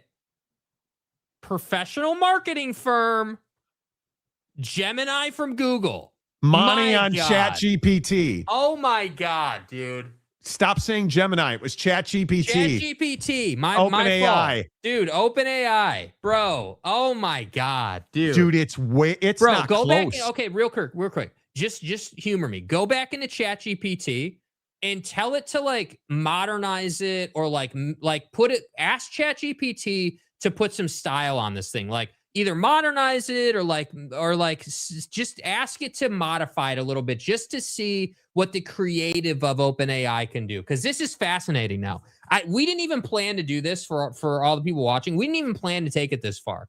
But now that we've discovered that OpenAI can create a better logo than the Pac-12's marketing firm, I legitimately am I. Let me read while Monty's doing this. Let me see. What do you guys think of this? So let's see. Okay, Nick D thinks it's a sick logo. What do you guys think of this logo, bro? Is this better? Is this better than what they came up with? Let's see. Mike Smith. Significantly better. That one on the bottom right with the logo in white with the blue background is nice. Yeah, dude. Agree. Alex, that's 100% better. Michael, never heard of you before, Baylor fan. Yes, the entire logo is 9. But here's the deal, dude. I don't I don't know.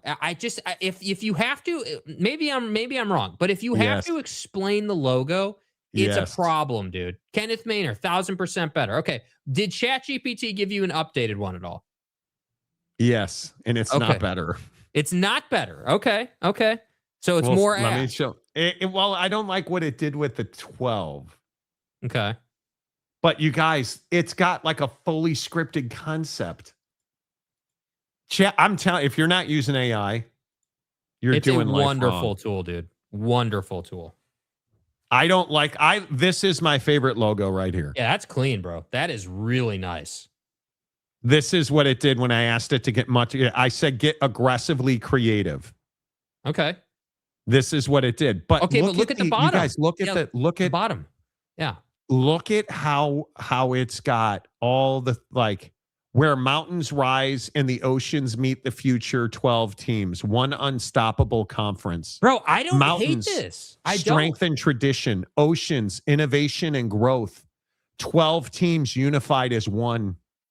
Dude, I'm sorry. I actually don't mind this at all. It's not as good as the first one, just by modern marketing, but this would be better right here than what they put out, because I look at this and I'm like, oh yeah, it's the ocean. That's what I thought of. It's curvy like that because you're a West Coast conference. That's a reference between to the Pacific Ocean. Between the mountains and the ocean. Yes. Now the concept makes it better. Yes, dude.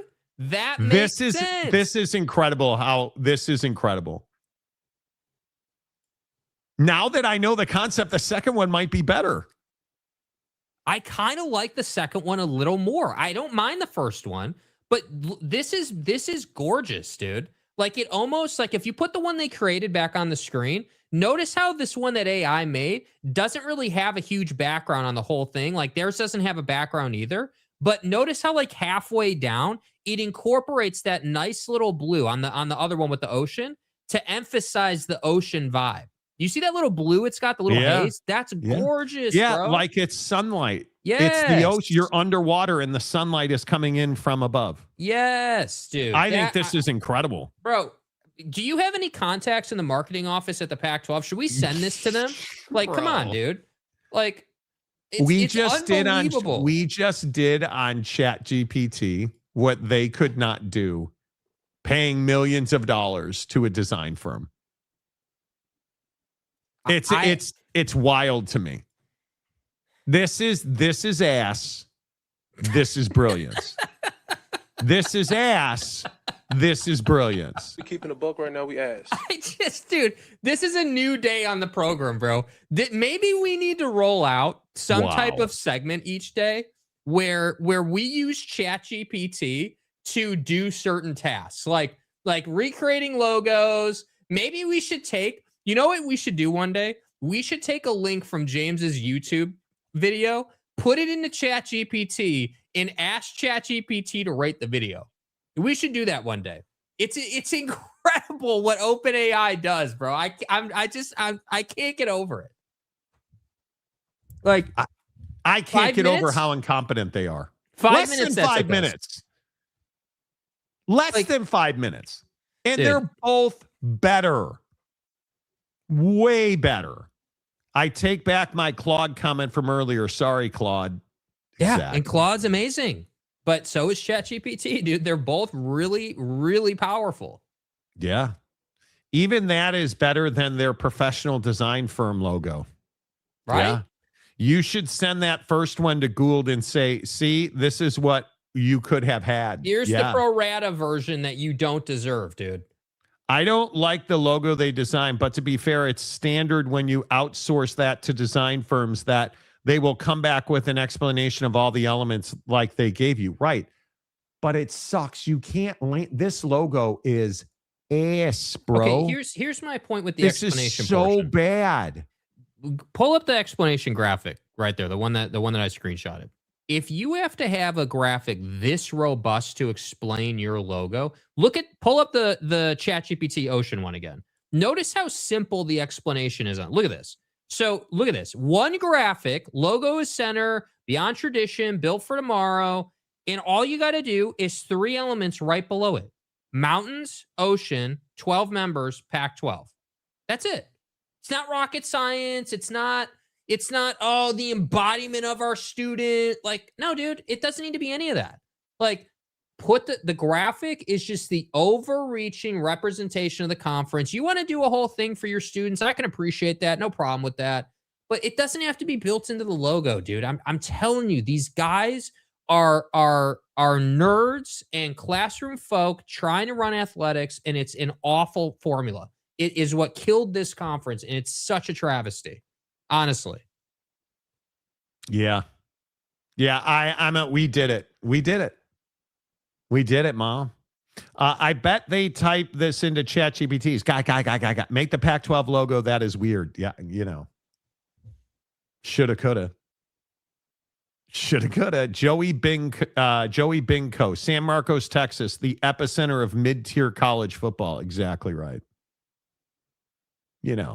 Texas State, the favorites to win Pac-12 football conference. Stadium guy James starts stocking up on Bobcat stuff. That's right. Yeah, it really is sad. OpenAI is better than a professional firm. I'm telling you guys, if you're not using ChatGPT, you are not properly cheating on your spouse. I'm going to step out because this is Jake's obsession.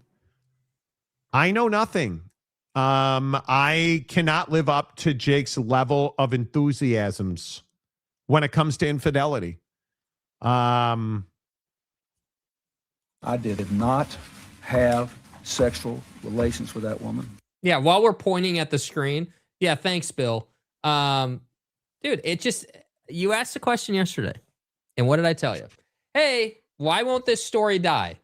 Well, it won't die because people discovered, I don't know how they did it.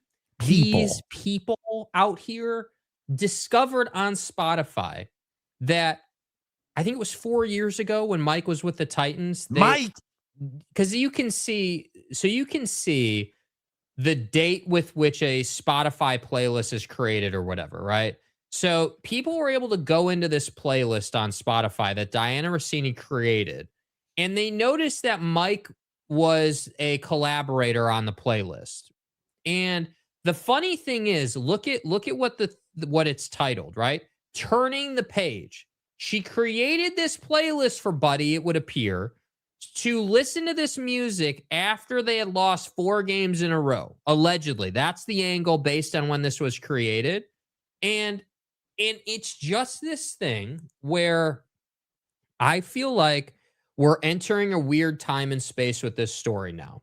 Because the Vrabinator went to Salt Lake and did his counseling for his wife, aka. Can I just say that when Mike Vrabel comes to Salt Lake City for marriage and sex counseling, and the best you can do is go to the airport gift shop?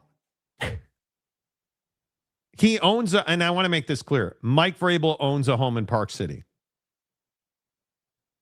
And there's not a boutique on Main Street in Park City where you could have gone.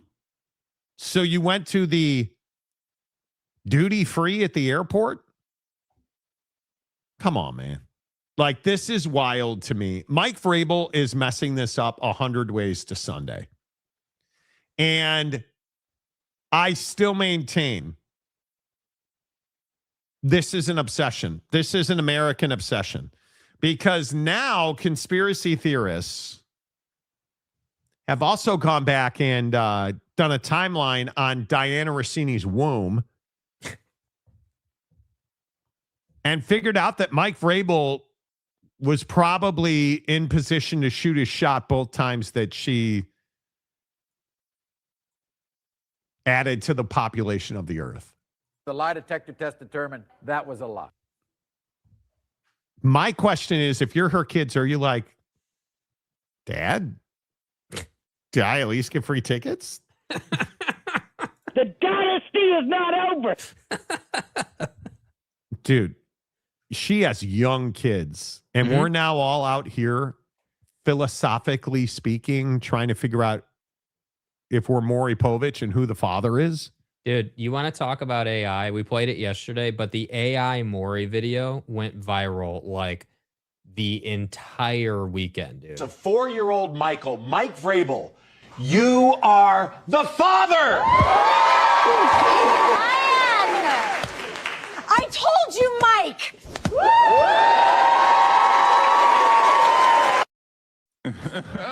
First of all, her AI has some struggles. Her nose is not nearly big enough in that video. We know Big Nose Kate has a big nose. But that's the level with which we have sunk. That we are in a place where this video or this picture has turned into Diana Rossini lost his career and Mike Vrabel is buying his wife gifts at airport gift shops to try and make it right. Yeah. It is what it is. That's what happens. And that's why I'm saying, man, I don't think that celebrities or folks of affluence really consider the fallout of their behavior. They think that that's still the biggest thing with this story for me, man. All the jokes aside, what is the biggest thing? The biggest thing for me is that I just don't think that they ever thought that they'd be caught. I legitimately think that they had been doing this so long that they were comfortable. My opinion is, not factually speaking, but my opinion is based on what we've seen in the story, that this was kind of an open secret of sorts. Like people kind of in the league and sort of in the industry kind of knew about this a little bit. Like it wasn't obviously talked about constantly, but it's one of those things where you're like, yeah, we're kind of aware they're involved. We don't know quite how long it's been, but we're kind of aware they're involved. So I think that my opinion is that people knew about this a little bit and were aware of it. And you're telling me that the best explanation we're going to get for how they got found was that a Patriot fan who was in Sabona to shoot mountains or whatever with a camera was just happened to run into them at that hotel. If that is indeed true, and I'm not saying I buy it, but that's the story we're being told. If that's true, that would be the ultimate irony to uncover your infidelity. A random being running into you at a couples only retreat resort kind of place. And that's how that is karma at its finest. But wait. How did you think you were going to get away with this? How did you think you're the head coach of the New England Patriots? How did you think you were going to get away with an open affair in public? At a bar? Good question. Yeah, it's a good question. At a bar, at a pool.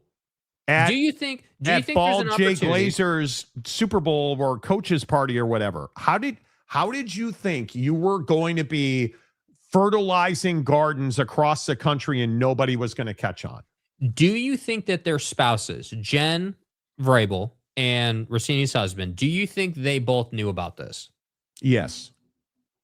And do you think that this is more of a problem just in the sense that they got caught and now it's public knowledge versus the infidelity portion of it? Because that's what a lot of people think, that their spouses were generally speaking good with this and that the only issue is that they got caught publicly. I think the issue is they both have young kids. Yeah. It's never when you're in call it what you want. It would appear to me on the outside looking in my opinion, Diana Rossini probably is in a casual marriage. Right. An open I have relationship no of idea about Vrabel. Yeah. I think Vrabel talking about going to therapy is strictly for public image. Mm-hmm. You took a weekend in Salt Lake City and called that therapy? What is the conversation? What is the conversation like at Vrabel's house? What do you say to your kids? I don't know. But something tells me Mike Vrabel is probably not as worried about his wife as he is his kids, as he should be. But the crazy thing is, like, does this impact his ability to coach that football team? No. I don't know about that. On some level, I think it must. Well, I mean, I don't think it impacts his ability to coach the team if it goes away. And that's why I think you're seeing him work so hard to make the accountability statement thing the other day and dealing with the reporters and doing that portion of it. That's why I think he did it when he did. Because let's go back to, and let me use the old Joker line here. Let's wind the clocks back, right? Let's wind the clocks back a year. Go back to when the story initially came out. What was one of the first major questions? When are we going to hear from Mike? When is Mike going to speak on this? He comes out and initially defends himself in a certain way, right? Basically says that any insinuation that they're more than friends is laughable and it's a joke and he would never do that. Story graduates, story builds. We don't hear from him for a minute. People start to wonder when he's actually going to address it. 2 days before the draft, he acknowledges this, takes accountability, does that whole thing. Coach speaks the hell out of it. Then he addresses it again after more evidence comes out and takes full accountability. Then we get the counseling thing. Now we're here. So Mike, I think, shifted strategically. Mike initially was with Diana in the sense that, hey, we're going to deny it. We're not going to publicly acknowledge this. We're going to say it's laughable. We're going to run from this thing. And we're going to hope that time passes. More photos come out, page 6, TMZ, yada, yada. Okay, great. Then there was a parting of the seas in the sense that Diana has gone zero dark 30, deleted Twitter. We haven't heard from her. She's basically just disappeared. Mike went, hey, I'm going to take full accountability, run head on at this thing, and coach speak it. That way I can coach the team this year and put it behind us.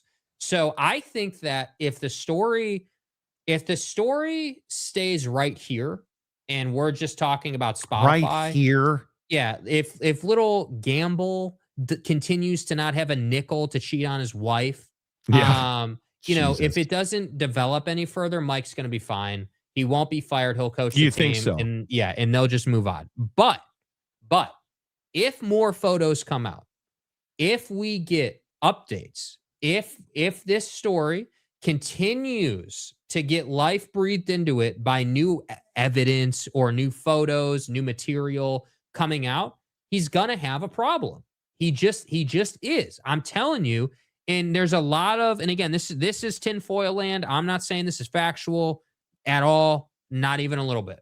But I saw a couple people on Twitter yesterday speculating that the Patriots allegedly have a contingency plan inside of the organization, and that Mike Tomlin is allegedly their backup plan if they have to fire Mike, that they would go to him, which I have a real hard time believing. I don't think there's any legs to that. I think that's just a convenient story that someone needed to write. But I'm just telling you, if the story stays here, he's fine. If it develops, there's a chance he loses his job before the season's over. But it will only develop when we hear from Diana, which I don't know when that will be. I don't buy it. Mike Tomlin, shut up. Like, I'm Agreed. I think it's a ridiculous take, but that's what people are speculating about. Yeah, I don't know about that. The idea of open marriages is so wild to me. Why get married then? That's exactly my point. Because, okay, that's a great question. I like this question a lot. Why? The irony, is it lost on anyone that Buddy said, hey, I'm going to Salt Lake to get counseling when Salt Lake is dominated by a community that has a lot of this go on? No. Like, there's a ton of irony in that. And why do people do this? Because people some people, U.S. Americans, These people don't want to just be physical with one person. But at the same time, they'd like to begin and end their day with that one person, in my opinion. That, to me, is why you would have that arrangement with your spouse. That said, I agree completely with Jeremy, the mayor of Montytown, that open marriages go against the entire premise of marriage itself, which is why this type of thing happens. So I just think it's just such a lethal story, man. You just can't do this and expect nothing to happen. It's just the one thing, dude. It's what you've always said on the show: sex and money and affluence mixed together creates one hell of a story, and that's why this story won't go away. I think the Clinton thing was an open relationship, and Hillary did not care until Bill got caught. I did not have sexual relations with that woman. Until he unloaded the sauce on her dress. Yeah. I'm going to say this again. Hillary probably didn't mind much. I want you to listen to me. How else was poor Mike going to continue practicing his 2-minute drill once he got let go by the Titans? Well, look, again, part of the strategy here was indeed the Spotify playlist, right? Look at what she titled this thing, dude. Turning the page, right? Turning the page. So that's how, bro. That's how he was able to turn the page both on Spotify. But doesn't that ensue that she was trying to dump him or they were trying to get over each other? No, because it was created based on when the playlist was created. It was created 4 years ago, and there was it's not in the video, but there's a timestamp on the playlist somewhere that people found that had it basically dated to when he had lost 4 games in a row with the Titans as their head coach. That's why it's not them getting over it. It's her helping him get over a losing streak. That's why people are making a to-do about it. Yeah, I don't know about that. No, I don't know. I think my opinion is, and this is just my opinion, I think they tried to quit each other many times. What makes you say? Because that's what it would appear. It appears. See, I read too much into this photo. Okay, what do you see in this photo? Mike wants to smash, and Diana's like, damn, I just can't say no. Right. That's what it feels like to me. Yeah. And it feels like there's hesitation from her. And I feel like and I don't even know how you would describe it. I just feel like there is, like secret lovers. Yeah, like that song. your hand is in the cookie jar, and you're probably going to get caught, but you still do it, type deal. Yes, because I'm sure they have passion for each other. Clearly. I'm sure they have passion for each other. Yeah. And I think that it must be difficult to be having babies with your husband. And let's give her the benefit of the doubt. And I don't know who germinated in that garden. The lie detector test determined that was a lie. But if you're Mike Vrabel and your side piece, right, your Gumar, is having babies with her husband, is that easy for you? Is it just like, okay, well, I got in an accident, got to get the body work done on the car, and then I can start driving again? So she shows up and you can just start driving again. I have no idea. Are you emotional about Diana Rossini? Are you in love with Diana Rossini? Maybe it's De Niro from Heat, right? The speech about that's the discipline. Hey, you got to be willing. You got to be willing. Just walk away. Just walk away. You see the Heat coming around the corner. Within 30 seconds, you got to be able to walk away from her and never go back. That's the discipline. Again, is it over? Phenomenal Is it question. over? Phenomenal question. I have wondered this. I think Mrs. Monty and I talked about this the other night. Is it over now? You are not the father. Is it over now? Does her not being in the media at this time, and maybe never being in the media again, who the hell knows, right? But, maybe she does a book deal, writes about this, and rides off into the sunset. But does her not being in the media make it easier for Mike to see her? It must. Yeah, I don't know. When does she come out of hiding? When does she start doing a podcast? Because she will start doing a podcast.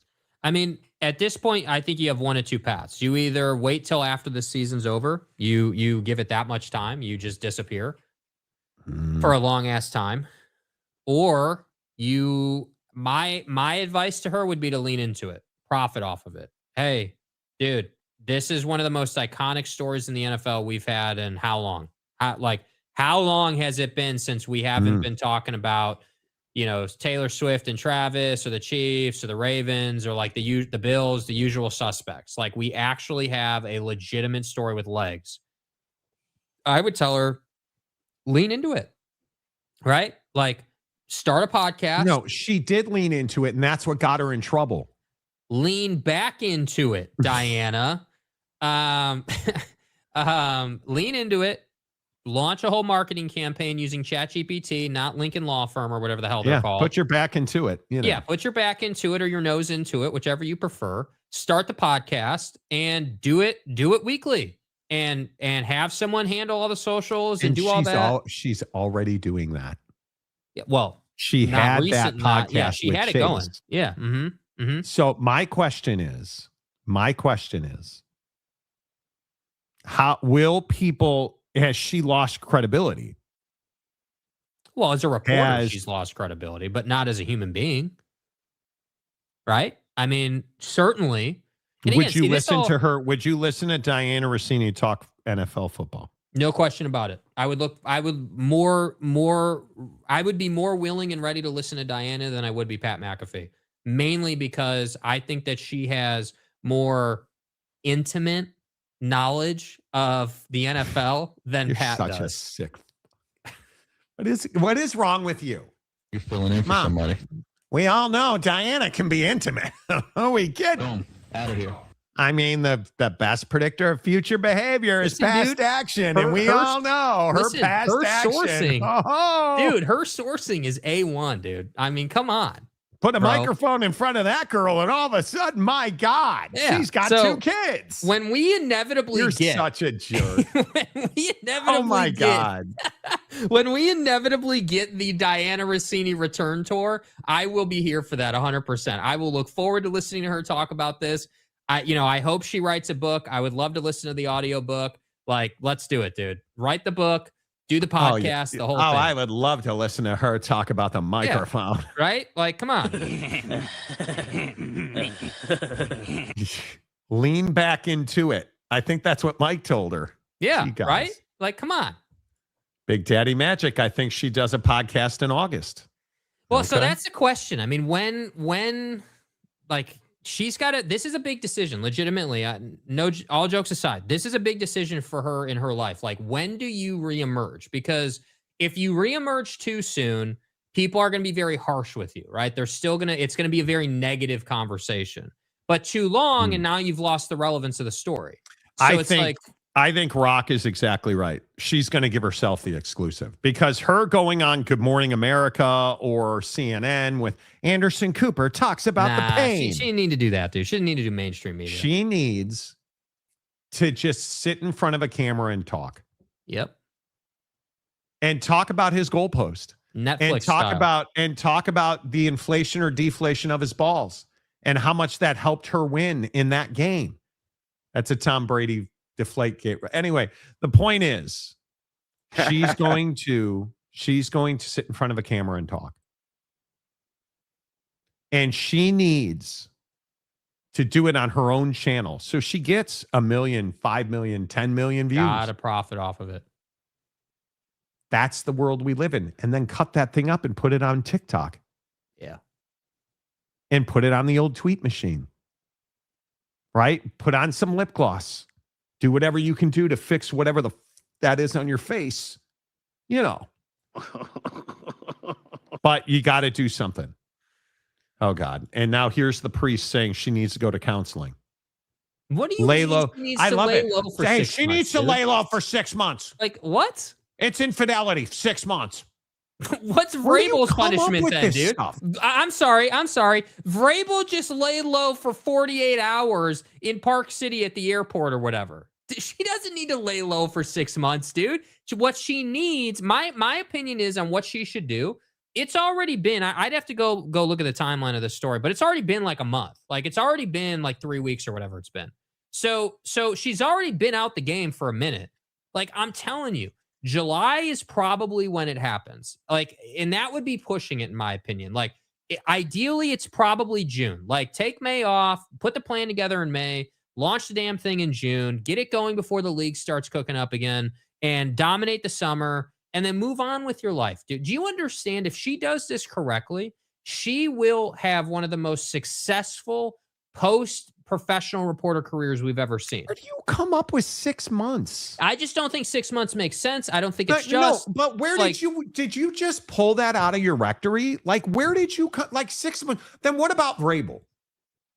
What about Vrabel? How many months does Vrabel get? Oh, Monty, he's just got to run some stairs. Pump those numbers up. Those are rookie numbers in this. Why does she have to lay low for 6 months? Mike Vrabel took 3 days off and she's got to lay low for 6 months. Like, get the. Yeah, I agree. That's ridiculous. That's completely ridiculous. Being like it. I love that people you're holding, and this is what I've said from the beginning, by the way, you're holding her to a different standard. Do you think she can legitimately show up in the pickup line at school today and nobody's going to be like, whore? Yeah, they will. You think they're going to say that to Mike Vrabel? Mike Vrabel has a barbecue with all his boys at his house. Are they fist bumping him? Yes. Are they like, hey, can we talk about that? Can we talk about Diana? Tell me about it. Tell me about it. Oh, Mike. Whew, man, I'm so jealous. Wow. Oh. Hey, can I get some tickets for the opening weekend? That's what it is for Vrabel. Now, for Diana, it's like, oh, hey, there's Diana Rossini. Yeah, it's like a back alley thing. We got to hide from it. What we a got to run from it. That's. Look at you got look at Diana Rossini. Oh, what a whore. Oh my God. But you know what? Mike Vrabel got her. I'm gonna shoot my shot. All right. No, that's what it is. With your wife. Yeah, dude in the pickup line is gonna be like, oh,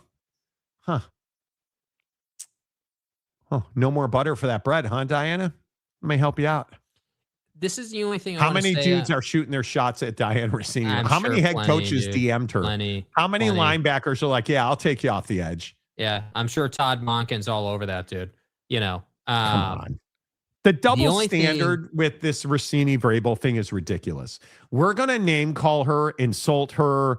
She lost her career. Mike Vrabel, when mini camp and training camp starts and they're winning games, nobody's going to say 2 words. Yeah, the story's dead for him now. It's over. Unless more evidence comes out and continues to make it look worse, it's over for him at this point. He's already passed. What could be worse? A paternity test? I guess that's what worse. What would be worse? Yes, that would be worse. If there was actual evidence that her kids are his kids, that would be worse. 100%. If her kids are their kids. Yeah, if those people have kids together, if his swimmers won the race. But here's the deal, dude. Here's the thing. The double standard thing culturally is alive and well. I agree with that. There's clearly a double standard. However, the difference in standard based on their professions, I don't have a problem with. We can't escape that. You're a reporter and there's a professional standard. He's a head coach and that's a different standard. And he can cheat on his wife, but you can't. Correct. It's a notch on his belt, but you are now super easy and your morals are completely bankrupt, Diana. Go away. And why is that? You go get in the ayahuasca hole with Aaron for 6 months and then come on back and maybe we'll talk. That seems fair. Totally legit. Go home. Why don't you go home and raise the kids? And while you're at it, make me a sandwich. I'm hungry. The Oak St. James message. So what do you want people to say about Diana then? The same thing you say about Mike Vrabel. Should she have been fired? As an insider and a reporter, sure. You can't speak into his mic, so he'll give you inside information or have the appearance that he did that. She did that. She should be able to do a podcast today. But the avalanche of negativity, can you imagine her comment section? That's why she deleted her Twitter account. It's not a euphemism. That's why she deleted her Twitter account. Yeah. Yeah. If there's, and listen, I'm not the guy that's going to sit here and tell you I think they're scumbags. I know this is unpopular. They're two consenting adults who were physically attracted to each other. They had sex. One's paying a price, the other is not. It's as simple as that. They're two grown-ass adults, and you think she should have to go away for 6 months. Yeah, like I said, the 6 months thing is ridiculous. But I think that if we're going to sit here and talk about double standards and stuff, I also think we have to talk about, the things she has said have not helped her reputation, right? I think the reaction to, think about if who's another big time female reporter, like Erin Andrews. Erin Andrews. Dude, if Erin Andrews had done this, it would be far more shocking than Diana, because Diana has said things over the years that make people believe that she was somebody of that personality, somebody willing to step out. And that's the problem. Now, again, it was just a running joke that she would step out until the pictures came out.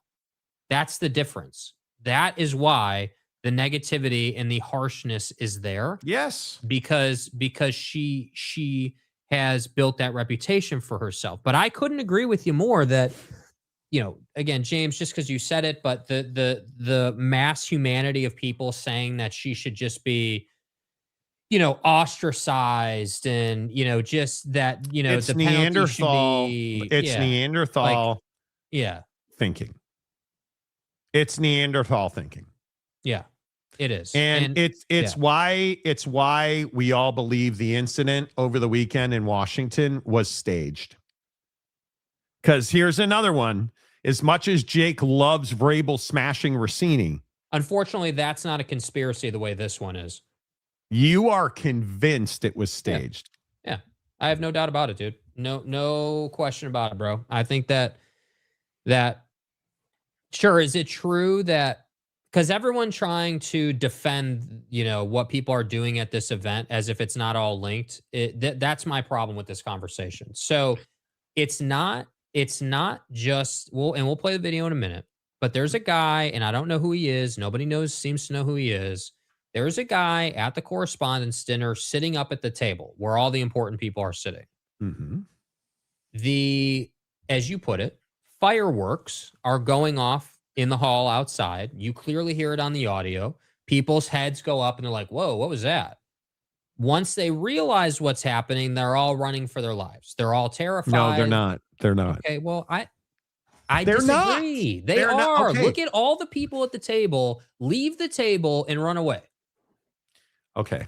Look at the people in this room. Look at the people in this room. How many are actually running for their lives versus look at all the people who are not? Don't look at the people running. Look at all the people who are not.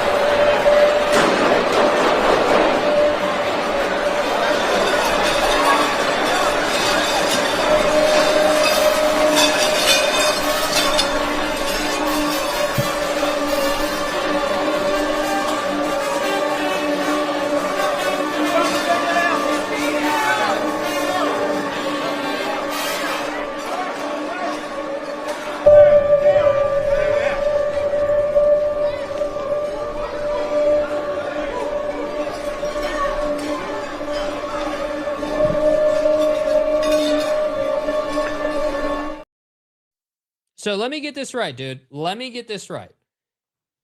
There is a life and unalive event happening outside, and your first reaction is to not run? your first reaction is to just film everything and like you're just like, oh, yep, better go and film this, better go and do that.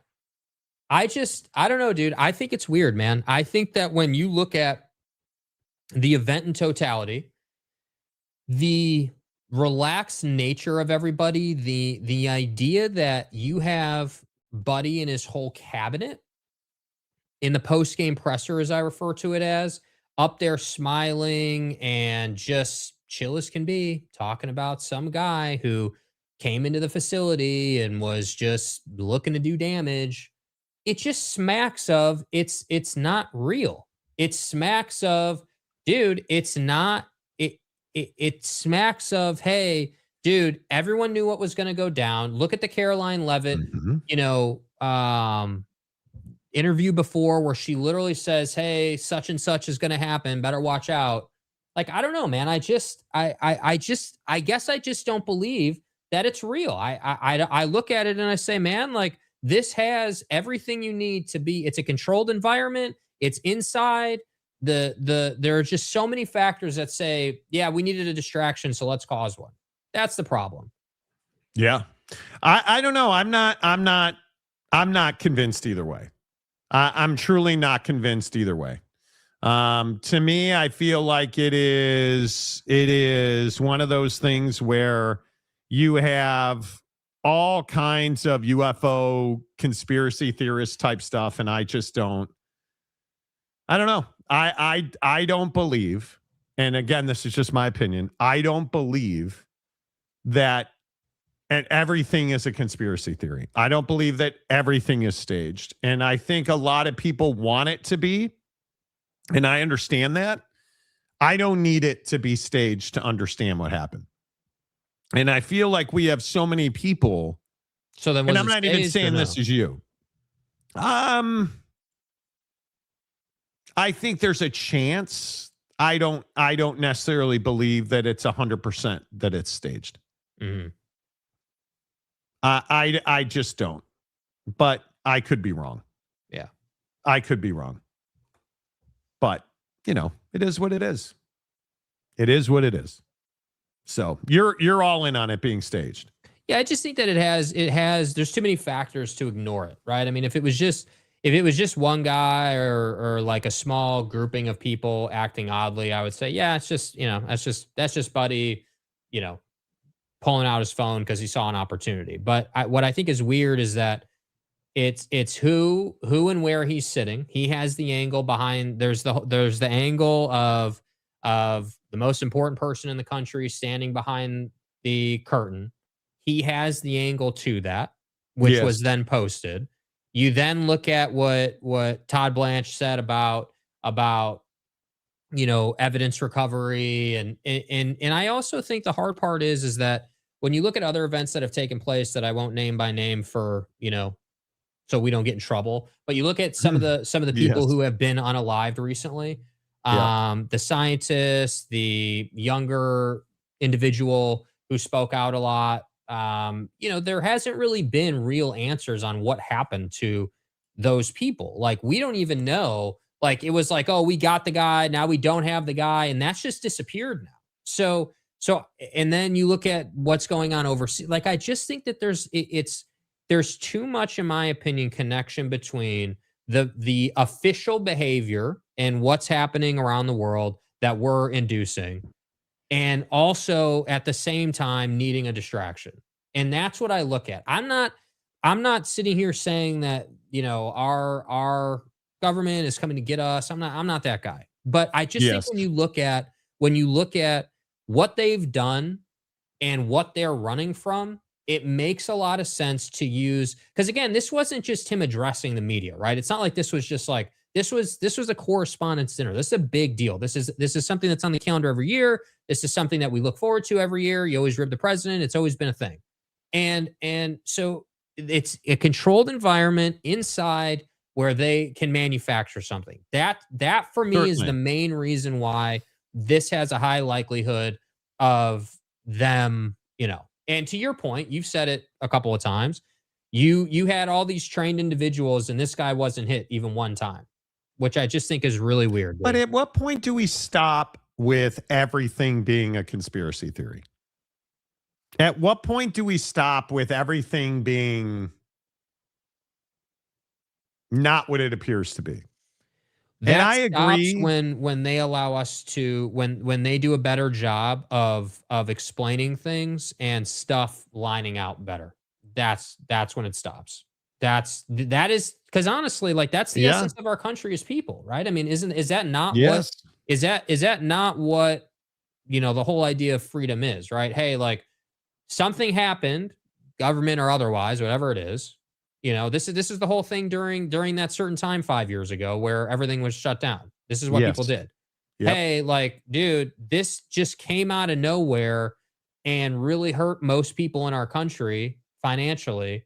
And now we're in this spot. And now, why people right now are so mistrusting is because from the day that thing got announced and everyone went home to now, there is a laundry list of events that all add up. And that's why I think it's so, to your point, it's just so in our face right now because it just there's a lot of stuff that adds up. That's the problem. And that's why I think it's so aggressive right now. Yeah. And obviously social media doesn't help. Yeah. And I just think nothing's ever the truth anymore. Mm-hmm. Nothing's ever forthright. Nothing. And it's stuff like this that, has likely happened through the history of time. Like, I don't know that any leadership of this country has ever been completely forthright. I don't believe that exists. But I don't think we've ever seen it to this level where nothing is ever the truth. Mm-hmm. It's this made up version of reality. And so it makes people question everything. And I think it's incredibly dangerous. Yes. I think it's incredibly dangerous. So I just don't know. I don't know where any of that stops. Struggle. That combined with financial struggle puts people in a certain spot mentally, which, I think is. Yeah. And then there's the advent of ChatGPT. So, the AI portion of the conversation is really tough. And that's why I say, like, the wasteland known as X is just that. I think that it's in the fabric of society in our country to wonder about certain events, man. Like you have, it goes all, it's what you were referencing earlier with the building situation and people taking videos, right? It's the JFK thing. There's so many things that you can look at and say like, hey, what actually happened here? But the only difference nowadays between, from back then to now is the smartphone and the access to information. Cause that was the big thing in the 70s or whatever, before the cell phone was a mainstay, is the access to information was limited, right? Like the government had all the access to the information. The people only got what the people got. We were on a need to know basis. But now the problem is that you have AI that I can go on AI right now, type in a 8-word single sentence prompt, and I'll get an entire history of whatever I typed in, or I'll create a new logo, so that's when you talk about like why people are mistrusting, that's why people are mistrusting. And it does not help that generally speaking, people are mistrusting. I agree with that sentiment. We believe what we see. We don't believe what we don't see. Seeing is believing. We all know that. That's how most people are. So certainly. It's just this deal where when you have the sentiment coming from the White House that we have, and a combination of financial struggle, fears of the world ending as usual, like it's just a recipe for, hey, I don't trust anything. That's the hard part. It plays on people's insecurities. But when did that start? I think it started about 10 years ago. Yeah, I think it started when a certain figure entered the political scene. And I'm not saying he's the worst thing or the best thing. I'm just saying the style of it, go back. I did this over the weekend.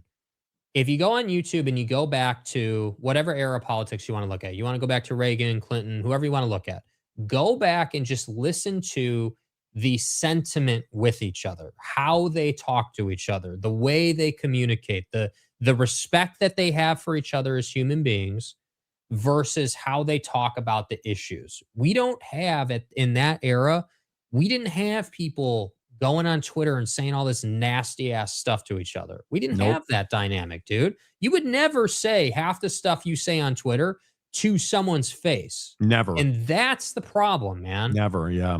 So when does it change? It probably changes when the political climate cools off, dude. That's when it changes. Yeah. Which, good luck. I don't know. I struggle with it because I just don't think it takes very much effort to be nice to people.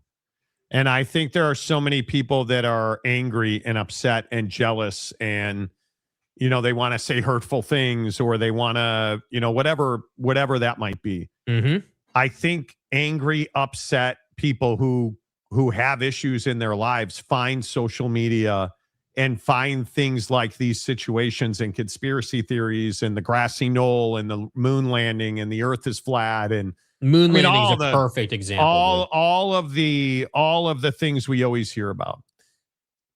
It's an escape from what their reality is. And that's got to be a tough place to live your life. I think it's very difficult when you look at, stuff like these scientists disappearing. Mm-hmm. Or just the art of misinformation. Like, do you trust anything that you read? Not on its own. No, not on its own. You can't anymore. I do think that there's tiers to it. Like obviously if you're reading, I'm going to have more trust in an established, credible outlet. Like the New York Times as an example. But even with the New York Times, I'm going to say, okay, that's their spin on it. What is the other side saying? And what I've actually started doing, and it's actually pretty useful, if you take links to multiple stories you find on the internet and just plug them into AI, AI will give you a summary of what it sees to help you understand the story. Once you understand the story, then you can kind of see through how they're writing the story on an individual basis. So do I trust outlets on their own? Absolutely not. Absolutely not. It used to be that I agreed a little more with certain outlets this way or that way, but now I really don't. Hey, let me listen to what you have to say. Let me digest that. And let me compare that to what a person who disagrees with you says. And let's find the middle about what's probably true or not true. That's how I go about it. It's just so strange to me. I think about this weird, and this is probably way too deep, but I was thinking about this last night when we were texting about if this is staged or have you guys watched the Ben Sass interview on 60 Minutes? If you have not watched the 60 Minutes interview with Ben Sass, you really should go watch it. Former Senator Ben Sass talked about how there are a lot of people in this world who would rather go play Candy Crush than live a real life. Mm.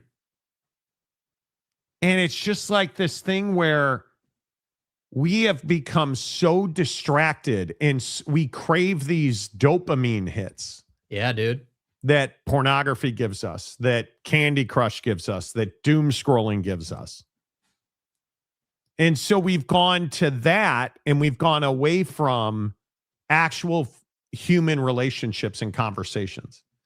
We are so focused on the success of other people and tearing those people down or insulting those people or being mean to those people because there's whatever this hole is in our life that we're not willing to address. And I guess I'll just never understand it. I'll never understand it. And think about someone who's less. So look, I think one of the things you have to remember is that people inherently as human beings, easy is what we want, right? Like we're wired in a way where we want easy or we want comfortable. Maybe easy is not the right word, but like comfortable, the path of least resistance, if you will. And I think one of the things that really hurts us in the sense that the smartphone is the great equalizer, if you will, in a lot of different ways. So like just the same way that you're kind of talking about, yeah, hey, dude. Like, people want Candy Crush. They want to doom scroll. They just want to be on their phone and get that immediate, like, oh, next reel, next reel, next reel. Like, it damages our brain that way. But just the same way that can take place, you can also go out and build a life through your phone with like content and like different things that you can do. Everything from day trading to content creation, whatever it is, man. There's a million different things that you can do. But that's the problem, is that nobody, I feel like, knows where to start anymore. It used to be, hey, like, you graduated high school, you're either going to go into trade, like a tradesman of sorts, like electrician, like home, like some type of trade, or you're going to, you know, get a degree in some type of field that you have to be degreed in, law, you know, health, medical, whatever it might be. And I feel like that path is so unclear now because things are so expensive that people are fearful of getting into debt to go and chase those ambitions, and they don't really know where to start. And so we find ourselves in this really unique time and space where it can be done, but it's really hard to do unless you have resources. So when you ask questions like, hey, why do people latch on to Rossini and Vrabel? Why do people latch on to the government thing? Why do people latch on to these different things? Because it gives us something to talk about that's not when does work start or what issues are having in my life. I think I think it's a distraction from our own unhappiness. And it's why I don't resonate with conspiracy theories, because I don't need it. It's why I really have, I feel like I've done a much better job of not doom scrolling the last several months. I don't need it. I'm not somebody that's wildly unhappy. I'm in a really good relationship. I like the things that we're doing. I like the life that I'm living. Mm-hmm. I don't wish ill on anybody. I hope everybody, right? Like, so I'm not out searching for something to fill my cup. And I just think what we've done to our country over the last decade has created a lot of really unhappy people. And that's the problem that needs fixing. I agree with Ben Sass. The Candy Crush philosophy needs fixing. But how do you get people off of social media and engaged with other humans? Give them opportunity. That's how. Give them the opportunity to go out and do, like, one of the things that I think really contributes to this is the loss of in-office work, is the loss of going out each day, building relationships, doing your job. Could well be. That portion of life not being as available, I think, is really difficult for people, man. And I like, you know, I don't mind it, right? Like, I don't mind my setup, our setup or whatever, but a lot of people struggle with it, dude. The turnover rates in work from home work right now is not good. There's a lot of turnover because people just can't lock in. Yeah, I don't know what it is, man. I am hopeful it will get fixed at some point. I really hope we turn back to each other. That we turn away from the mobile device and we turn back to each other. But we've become, and the other thing I think is really critical, is we've become so spread out. We don't live near our families anymore. Mm-hmm. We don't have Sunday dinners. We don't do that stuff because we're all so spread out, because we're chasing, you know, it was interesting. So last week or 2 weeks ago, there was a survey that came out about what people are chasing. What are you trying to attain?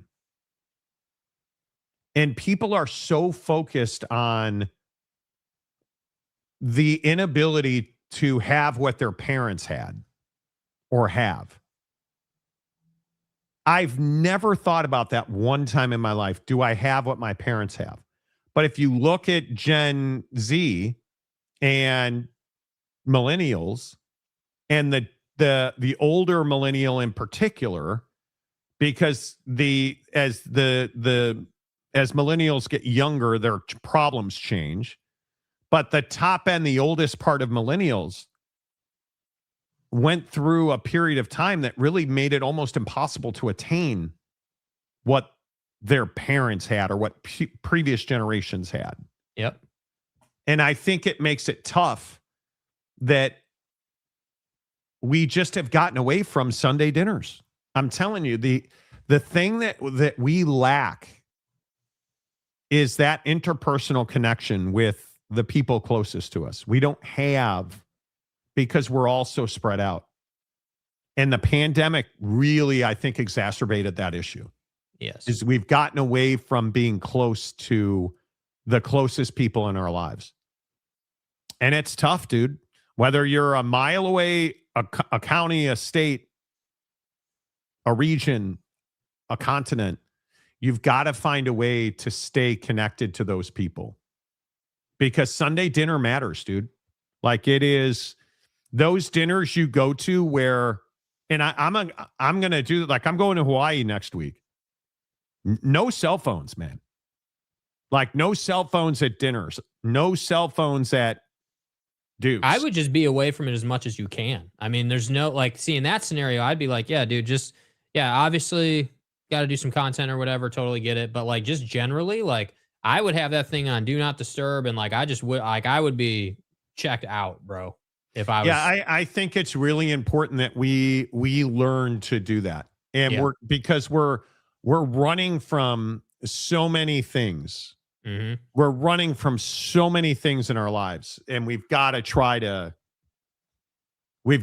stop doing that. We have to learn to address things, but that takes communication and interpersonal skills. And no, I do not believe that what happened in Washington, I'm not convinced that what happened in Washington was staged. I just think I always go back to the volume of people that would have to be involved for that to have been staged.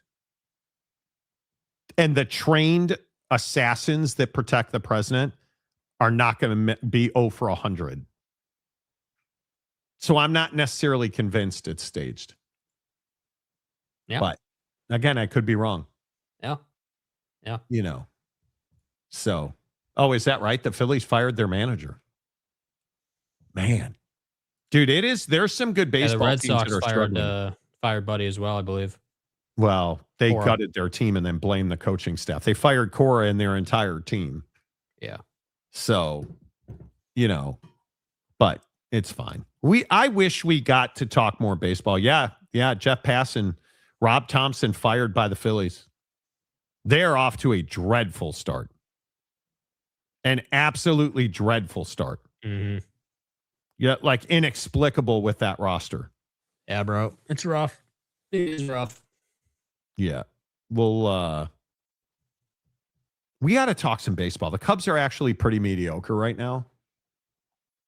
And they got tanked in LA, and now they lost last night in San Diego. So, you know, I'm a little concerned about the Cubs, but we'll see. Anyway, there you have it. The Monty Show is always presented by the Advocates at theadvocates.com, the best injury attorneys in the business, 24/7. 365, and it won't cost you a dime, see, because you don't pay the Advocates unless and until they win your case. So what do you have to lose? Absolutely nothing. Talk to an injury attorney live online right now. Clear risk-free advice is waiting for you at theadvocates.com. Until tomorrow, say goodbye, Jake. Goodbye, Jake.